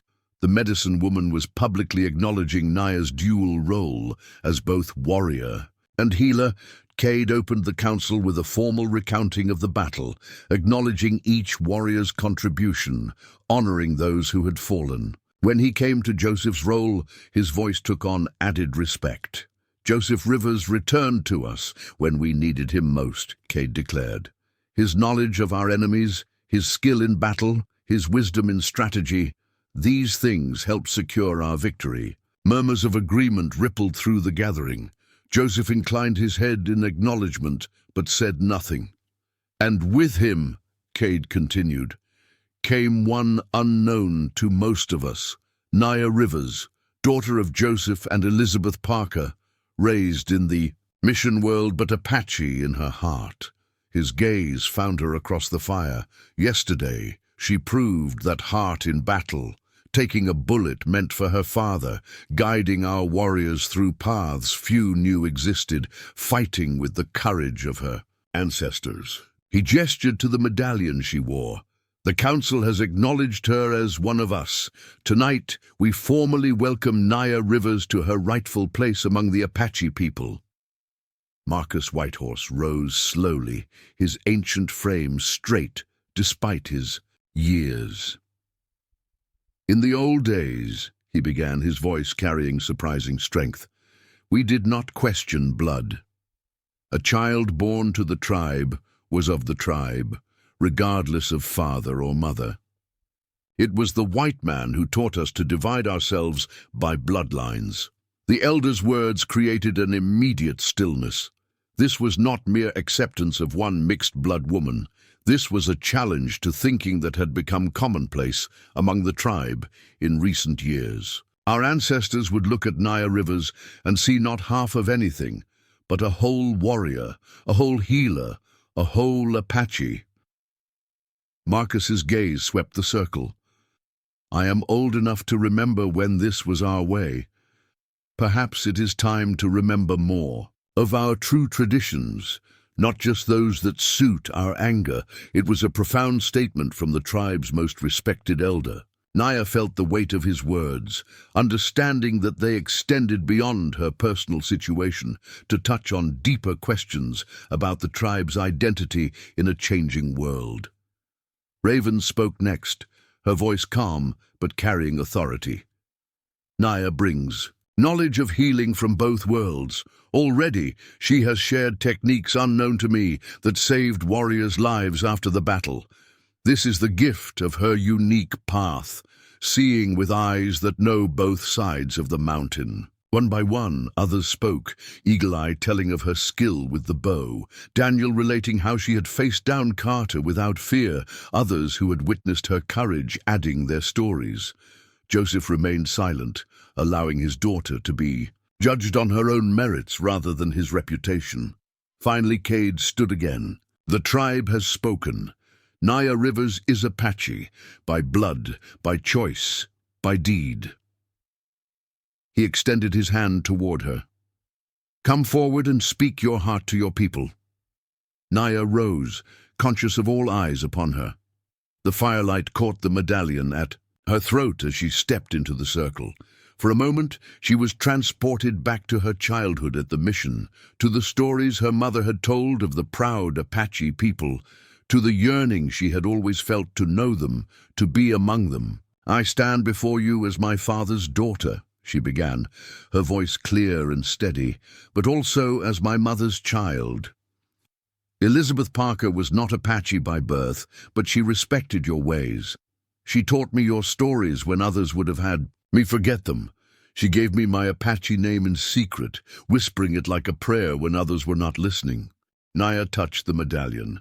I have lived between worlds my entire life. At the mission, I was too Apache to fully belong. Here, my mixed blood raises questions.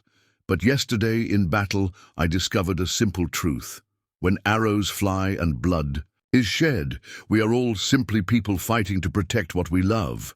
She looked around the circle, meeting eyes both supportive and still skeptical. I do not ask to forget my mother's blood. It flows in me alongside my father's. Together, they make me who I am, not half of anything, but fully Naya Rivers. I offer all of who I am to this tribe, if you will have me. A moment of silence followed her words. Then, from the edge of the circle, a woman rose, older than Naya, but younger than the elders, her face lined with both hardship and strength. Sarah Nighthawk, whose husband had died in a raid the previous summer. My son was wounded in yesterday's battle, Sarah said, her voice carrying clearly. The soldier's bullet shattered his arm. Raven did what she could, but he was in agony. The bone splintered beyond her skill to mend. She looked directly at Naya. Then this woman came. She used techniques unknown to our healers, learned from her mother's people. She realigned the bone, secured it in a way our medicine had never attempted. My son still has his arm because of her knowledge of both worlds. Sarah stepped forward, removing a beaded bracelet from her wrist. This belonged to my grandmother. It is passed to those who save the lives of our family. She held it out to Naya. You are not half Apache. You are not half anything. You are a whole healer, a whole warrior, a whole woman who chose to stand with us when you could have turned away. Naya accepted the bracelet with hands that trembled slightly, overwhelmed by the spontaneous gesture of acceptance. Other women came forward then, bringing small tokens, a carved bone hairpin, a leather pouch for carrying healing herbs, a pair of moccasins beautifully beaded in traditional patterns. For your journey forward, one explained, as one of us. Tears threatened, but Naya held them back, accepting each gift with the dignity expected of an Apache woman. This was more than formal acceptance by the council. This was embraced by the heart of the tribe, the women who maintained its daily life and upheld its deepest traditions. Joseph watched from his place among the warriors, his eyes shining with pride and perhaps a hint of moisture. Cade observed silently, satisfaction evident in his expression. The gamble he had taken in supporting Naya from the beginning had paid off more completely than he might have hoped. As the gifts were presented, Marcus Whitehorse approached Naya once more. "There is one final tradition to observe," he announced. "When one who has lived apart returns to the tribe, they receive a new name, signifying their rebirth among us." Naya hadn't expected this. She glanced at her father, who looked equally surprised. "Your mother gave you your first name," Marcus continued. "It will always be yours. But among us, you will also be known as Ascadodilges, she who bridges." The elder's weathered hand rested briefly on her shoulder. "For you stand between worlds and help us see beyond our own mountains." The name rippled through the gathering, repeated in murmurs of approval. Ascadodilges, she who bridges. A name that acknowledged her unique position, not as a division, but as a connection, a strength rather than a weakness. "I accept this name with honor," Naya replied, the traditional response coming naturally to her lips. "May I live worthy of its meaning." The formal council concluded, transitioning into a celebration that would continue well into the night. Food was shared, stories told, songs raised to honor the victory and remember those lost. Naya found herself welcomed into circles of women, invited to join conversations, included in ways both small and significant. Later, as the celebration continued around her, Naya sought a moment of quiet at the edge of camp. The night was clear, stars scattered across the sky like the silver beads on her new bracelet. She fingered the gifts she had received, tangible symbols of acceptance that meant more than the council's formal pronouncement. Footsteps approached. Cade, his expression thoughtful in the moonlight. "Ascadodilges," he greeted her, testing the name. "It suits you." "A great responsibility," she replied, "to bridge worlds that have known so much conflict, one you've already begun to fulfill." He gestured back toward the celebration. "Look at them. Already they see differently because of you. Already they question boundaries they once thought fixed." Naya considered his words. "Is that why you supported me from the beginning? Because you saw this potential?" "Partly," Cade admitted. "The tribe must adapt to survive. We cannot fight the changing world forever. We must find ways to maintain our identity within it." He studied her face in the moonlight. "But it was more than a strategy. I saw something in you that day in the valley, a certainty about your place here, despite all reasons to doubt. The tribe needs that certainty, that unwavering sense of belonging in these uncertain times." His insight surprised her again. For so long she had seen her mixed heritage as a source of confusion, of division. Cade saw it as potential strength, not just for her, but for the entire tribe. "What happens now?" she asked quietly. "We rebuilt. We prepare. The army will not forget yesterday's defeat easily." Cade's expression turned serious. "But we also look forward to it. Your skills as both warrior and healer, your knowledge of both Apache ways and the white man's world, these things make you valuable beyond measure as we navigate the path ahead." The weight of expectation settled on her shoulders, but it felt right, a purpose that aligned with who she truly was, who she had always been meant to become. "I won't fail them," she said simply. "Or you. I know." Cade's voice held a calm certainty. Ascadodilges, she who bridges. The name was well chosen. As they returned to the celebration, Naya felt a profound sense of transformation. The girl who had grown up between worlds, never fully belonging to either, had found her true identity, not by choosing one side over the other, but by embracing the unique perspective her heritage provided. She was not half Apache and half settler. She was wholly Naya Rivers, wholly Ascadodilges, a woman whose divided blood had become her greatest strength. The medallion at her throat caught the firelight as she rejoined her people. Her people, at last, without question or reservation. Whatever challenges tomorrow might bring, she would face them as an Apache woman, carrying the wisdom of both her parents, building bridges across divides others thought uncrossable. She had found her home. She had found herself. 3 weeks passed like a dream for Naya. Each day brought new experiences as she settled into tribal life, learning the rhythms of the camp, participating in daily tasks, sharing her knowledge of healing while absorbing traditional Apache medicine from Raven. She worked alongside the women gathering plants and preparing food, trained with the warriors to refine her combat skills, and listened to the elders' stories around evening fires. For the first time in her life, she felt truly part of a community, accepted for all that she was. The tribe had relocated to their summer grounds, a secluded valley rich with water and game, its approaches easily defended. Scouts patrolled the boundaries constantly, watchful for any sign of military movement. The victory at Thunder Pass had brought them peace for now, but all knew it was temporary. The army would not accept such a defeat without response. On a bright morning, Naya worked, with Raven in the medicine lodge, carefully transferring knowledge from her mother's journal to a deerskin scroll. The medicine woman watched with interest as Naya sketched a plant unknown to Apache healers. Your mother called it foxglove, Naya explained. Used carefully, it strengthens a failing heart. Used wrongly, it kills. Raven studied the drawing. Powerful medicine requires powerful wisdom. Your mother understood this.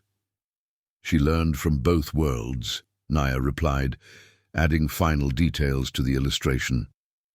From doctors at the mission and from watching tribal healers who came seeking help. Their work was interrupted by a commotion outside. Eagle Eye appeared at the entrance, his expression grave. Scouts have reported riders approaching from the east, he announced. Not soldiers, settlers. A small group, 6 or 7, led by a man in missionary clothing.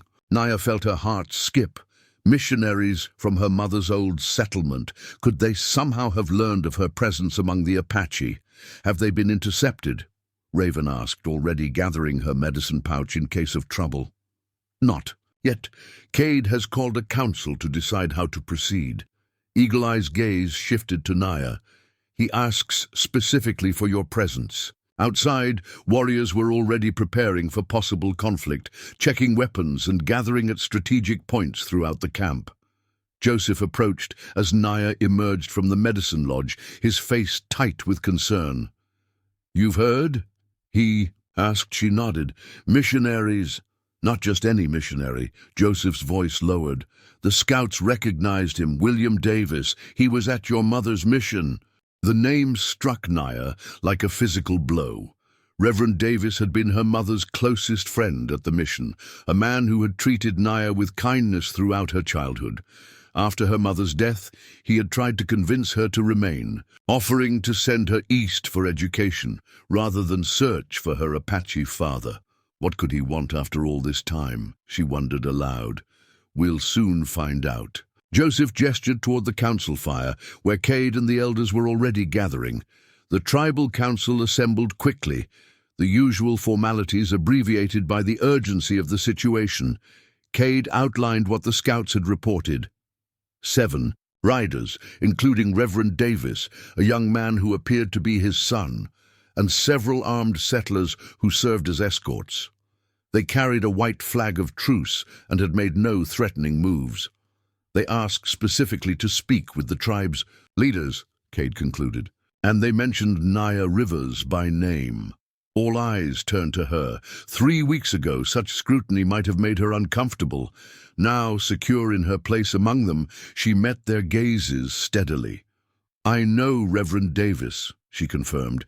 "He was unkind to my mother and me. A good man, but firm in his beliefs. If he has come this far, he has a serious purpose." Marcus Whitehorse frowned. What purpose could bring a missionary into Apache territory after our victory against the soldiers? Does he not fear for his life? William Davis fears his God more than any earthly threat. Naya replied honestly. If he believes his purpose is righteous, he would walk unarmed into a camp of enemies. Cade considered this. Could it be a trap? Military forces using missionaries as cover for an attack? Joseph shook his head. Unlikely. Davis has principles. He wouldn't participate in such deception. Raven, who sat beside Naya, spoke up. Perhaps we should listen to what they have to say before deciding they are enemies. Not all who come from the white world wish us harm. Her words carried special weight, coming from one who had initially been most skeptical of Naya's mixed blood. The elder medicine woman had become one of Naya's strongest allies in recent weeks, their shared healing work forging a deep bond. Cade nodded slowly. We will hear them out. He turned to Joseph. Take 4 warriors and escort them to the speaking ground at the valley's edge. They come no closer to our camp until we know their intentions. Joseph selected his warriors, Eagle Eye, Daniel Blackcloud, and 2 others known for both fighting skill and level heads. As they prepared to leave, Cade addressed Naya directly. Will you go with them? Your knowledge of this man might prove valuable. Naya hesitated only briefly. Yes. The small party set out, riding toward the eastern approach to the valley. As they traveled, Naya found herself torn between curiosity and apprehension. What could possibly bring Reverend Davis into Apache territory? Had something happened at the mission, or was this about her specifically, an attempt to save her from the savage life he had always warned her mother about? They reached the speaking ground, a flat, open area where the tribe traditionally met with outsiders, far enough from camp to provide security, but close enough for swift reinforcement if needed. Joseph positioned his warriors strategically, then nodded to Naya. Watch for signs of deception, he advised quietly. You know this man, but people change. I'll be careful, she promised. They didn't wait long. Within half an hour, riders appeared. On the eastern trail, 7 men, as reported, with Reverend Davis and a younger man who greatly resembled him at the lead. The missionary had aged since Naya last saw him, his beard now more gray than brown, his tall frame slightly stupid. He carried no weapon, though his companions were armed with rifles. When the visitors spotted the waiting Apache, they slowed. In their approach, Reverend Davis raised the white flag higher, then urged his horse forward alone, leaving his companions at a respectful distance. Joseph moved to intercept him, Naya at his side. The missionary reined in his horse about 20 feet away, his eyes widening as he recognized her. Naya Parker, he said, using her mother's surname as she had been known at the mission. Thank the Lord you're alive. Naya Rivers, she corrected, gently. What brings you into Apache territory, Reverend Davis? These are dangerous times for such a journey. The missionary's gaze moved between her and Joseph, understanding dawning in his eyes. So you found him, your father. He nodded slowly. Elizabeth always said you would, though I prayed otherwise. Joseph's expression remained impassive, though Naya sensed his tension.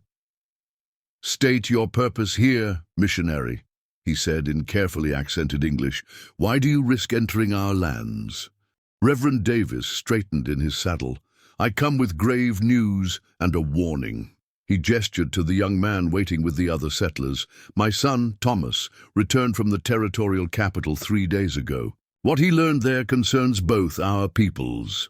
At Joseph's nod, the Reverend beckoned his son forward. Thomas Davis appeared to be in his early 20s, with his father's height but a trimmer build. He nodded respectfully to Naya, whom he would have known from childhood at the mission. Tell them what you heard, Thomas, Reverend Davis instructed. The young man cleared his throat. The army is preparing a major campaign against the Apache, he reported. Not just a punitive expedition for the defeat at Thunder Pass, but a full-scale effort to force all tribes onto reservations. 3 companies from Fort Grant, 2 from Fort Thomas, with artillery and cavalry support. Eagle Eye muttered something. under his breath, but Joseph silenced him with a look. "When?" he asked simply. "2 weeks," Thomas replied. "Maybe less. They're gathering supplies and ammunition now. Once they're ready, they'll move quickly." Naya translated this information for the warriors who didn't speak English, watching their expressions darken with each word. Such a force would dwarf the soldiers they had defeated at Thunder Pass. Even with the tribe's superior knowledge of the terrain, the odds would be overwhelming. "Why do you bring us this warning?" Joseph asked, suspicion evident in his tone. "Your people and mine have long been enemies." Reverend Davis sighed heavily. "I have spent 30 years at the mission, Joseph Rivers. I have tended to Apache who came seeking help alongside settlers who feared them. I have baptized children of both peoples." He glanced at Naya. "I watched Elizabeth Parker raise her daughter to honor both sides of her heritage, though I disagreed with many of her choices." He straightened again, conviction strengthening his voice. "What the army plans is not war, it is annihilation. They speak of the final solution to the Apache problem. I cannot stand silent before God while such evil is prepared." Naya studied the missionary's face, finding only sincerity in his weathered features. "You risk being labeled a traitor to your own kind," she observed. "I answer to a higher authority than any earthly government," Reverend Davis replied simply. "As did your mother." Joseph considered this, his expression unreadable. Finally, he turned to Eagle Eye. "Return to camp. Inform Cade of what we've learned. Tell him we will bring the missionaries to the speaking circle to share this information directly with the council." As Eagle Eye rode away, Joseph addressed Reverend Davis again. "You and your son may accompany us. Your escorts must remain here under guard." The missionary nodded agreement, instructing his companions to make camp and await his return. Soon, Naya found herself riding between her father and William Davis, a physical embodiment of her position between worlds. "Your mother would be proud to see you now," Davis said quietly as they rode. "Though perhaps not surprised, she always said the Apache blood ran strong in you." "She was right," Naya replied. "But she also gave me gifts from her world, language, reading, healing knowledge. I use them all in service to my father's people." "Our people," Joseph corrected gently. Reverend Davis raised an eyebrow. "They've accepted you then." "Truly," Naya touched the medallion at her throat, then the bracelet at her wrist. "I am Askadodilges among them, she who bridges. I found my place here, Reverend. The place my heart always sought." The missionary absorbed this, his expression thoughtful rather than judgmental. "Elizabeth believed you would. She said your spirit belonged to the mountains and sky, not to mission walls." A small smile touched his lips. "She was wiser than I in many things." By the time they reached the camp, Cade had prepared the council for the visitors' arrival. The tribe's warriors positioned themselves strategically throughout the area, alert for any sign of treachery, despite Joseph's assurance that none would come from this quarter. At the speaking circle, Reverend Davis and his son repeated their warning, providing more details about the military forces gathering against the Apache. Thomas had observed supply wagons, artillery pieces, even new repeating rifles being distributed to soldiers at Fort Grant. "They mean to crush all resistance," Thomas explained. "Force every Apache onto the San Carlos reservation or kill those who resist." Cade listened intently, his expression growing grimmer with each detail. When the missionaries finished speaking, he turned to the tribal elders. "If what they say is true, we face a choice: fight against impossible odds or seek another path." Marcus Whitehorse spoke, his ancient voice carrying surprising strength. "The Apache have always fought rather than submit. It is our way." Tension rippled through the council. These were fundamental questions about survival, about identity, about what it meant to be Apache in a world that increasingly left no place for their traditional way of life. Naya listened to the debate, understanding both perspectives with painful clarity. Her father's people had survived for generations through fierce independence, through refusal to submit to outside control. Yet the world was changing around them, the balance of power shifting inexorably. What served survival in the past might lead to destruction now. Cade turned to her suddenly. Ask Dodilges, she who bridges. What wisdom do you offer in this moment? The question silenced the council. All eyes turned to Naya, awaiting her response. 3 weeks ago, such a request from the tribal leader would have been unthinkable. Now, it acknowledged her unique perspective as valuable precisely because she understood both sides of the conflict. Naya took a deep breath, considering her words carefully. I have lived in both worlds, she began. I have seen the strength and weakness of each. The Apache way is courage, independence, harmony with the land. These things should never be surrendered.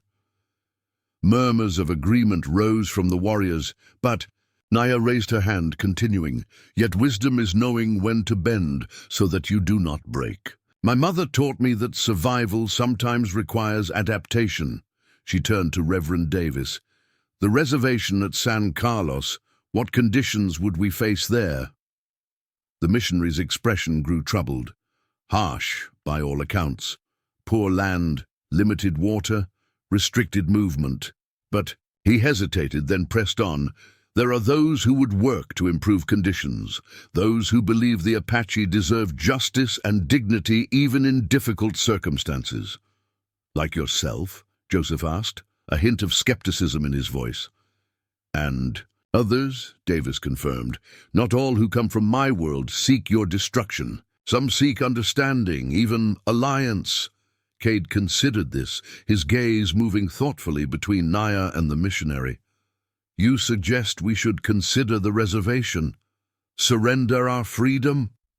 I suggest we consider all paths, Naya replied, carefully, including ones we have not yet imagined. She turned to the council.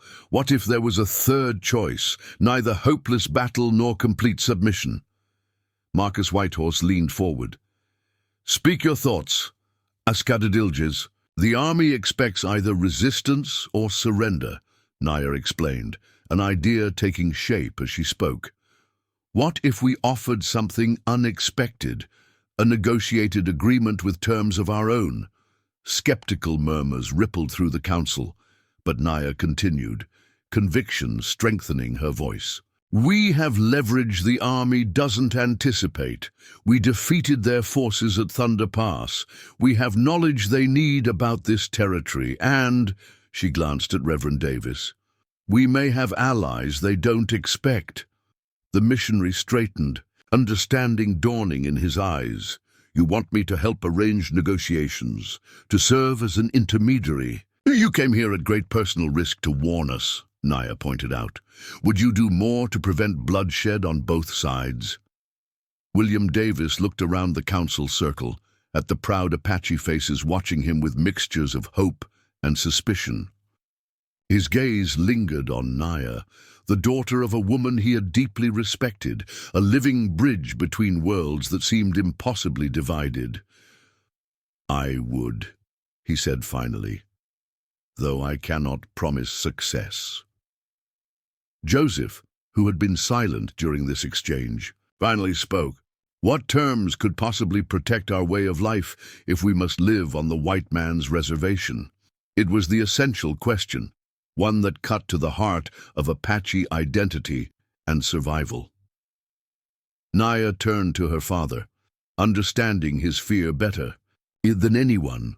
Not San Carlos, she said firmly. Our own territory, one with adequate water and hunting grounds, freedom to maintain our traditions and ceremonies, no military presence within our boundaries. These would be our starting demands. Cade nodded slowly, seeing the strategy taking shape. The army expects either to kill us or herd us like cattle to San Carlos. Offering a third path might confuse them enough to create opportunity. It would require someone who understands both sides to negotiate effectively, Raven observed, her gaze settling on Naya, someone who speaks both languages, of words and of hearts. The implication was clear. Naya felt the weight of expectation settle on her shoulders like a physical burden. To serve as negotiator for the entire tribe, to hold their future in her hands, it was a responsibility beyond anything she had imagined when she first sought out her father. "I cannot do this alone," she said honestly. "I would need the wisdom of the council, the support of our strongest voices." Her gaze found Cade's, and the authority of our leader. Cade stood, addressing the full council. "This is no small matter to be decided in haste. We will deliberate through the night. Reverend Davis and his son will remain as our guests." He looked around the circle.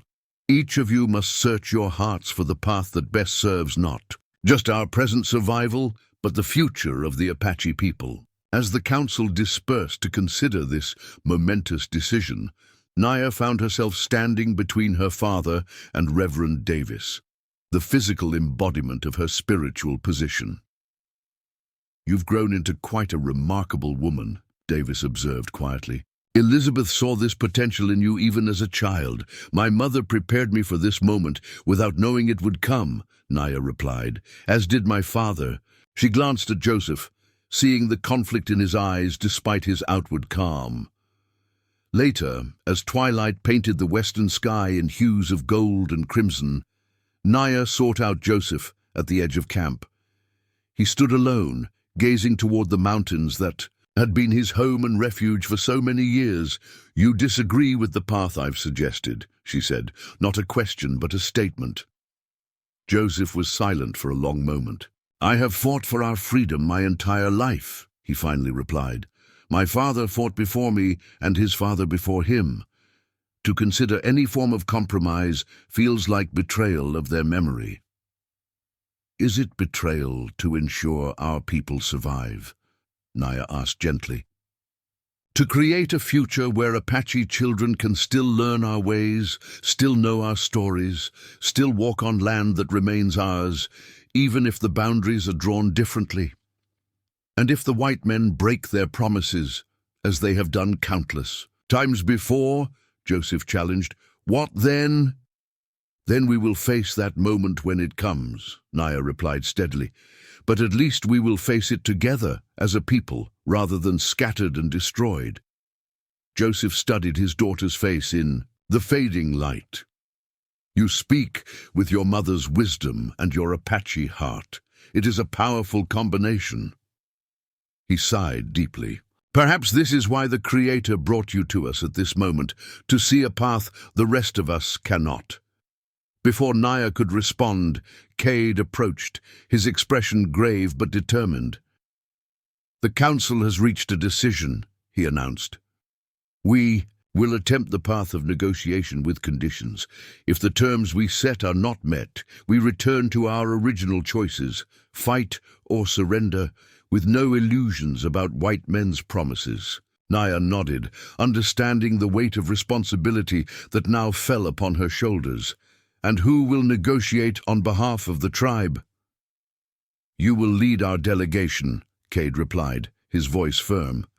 "With myself, Joseph, and Marcus to represent the council. Reverend Davis will arrange the meeting and serve as witness." Joseph straightened, pride evident beneath his concern. "My daughter stands between worlds.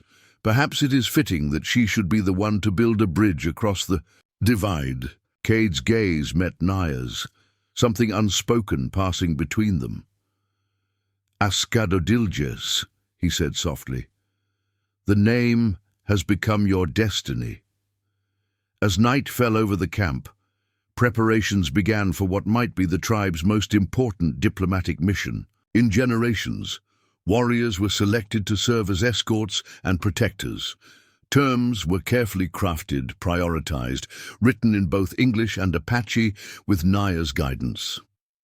Reverend Davis and Thomas would depart at first light to begin arrangements, carrying letters of introduction and proposed terms to military authorities. The Apache delegation would follow 2 days later, meeting at neutral ground chosen for its symbolic significance, the site of Elizabeth Parker's old mission, where the daughter of two worlds had first begun her journey. Standing under the star-filled sky, Naya felt the convergence of everything that had shaped her life, her mother's teachings, her father's courage, her own journey of discovery and acceptance. She had been hidden away, protected from a world that might reject her divided heritage.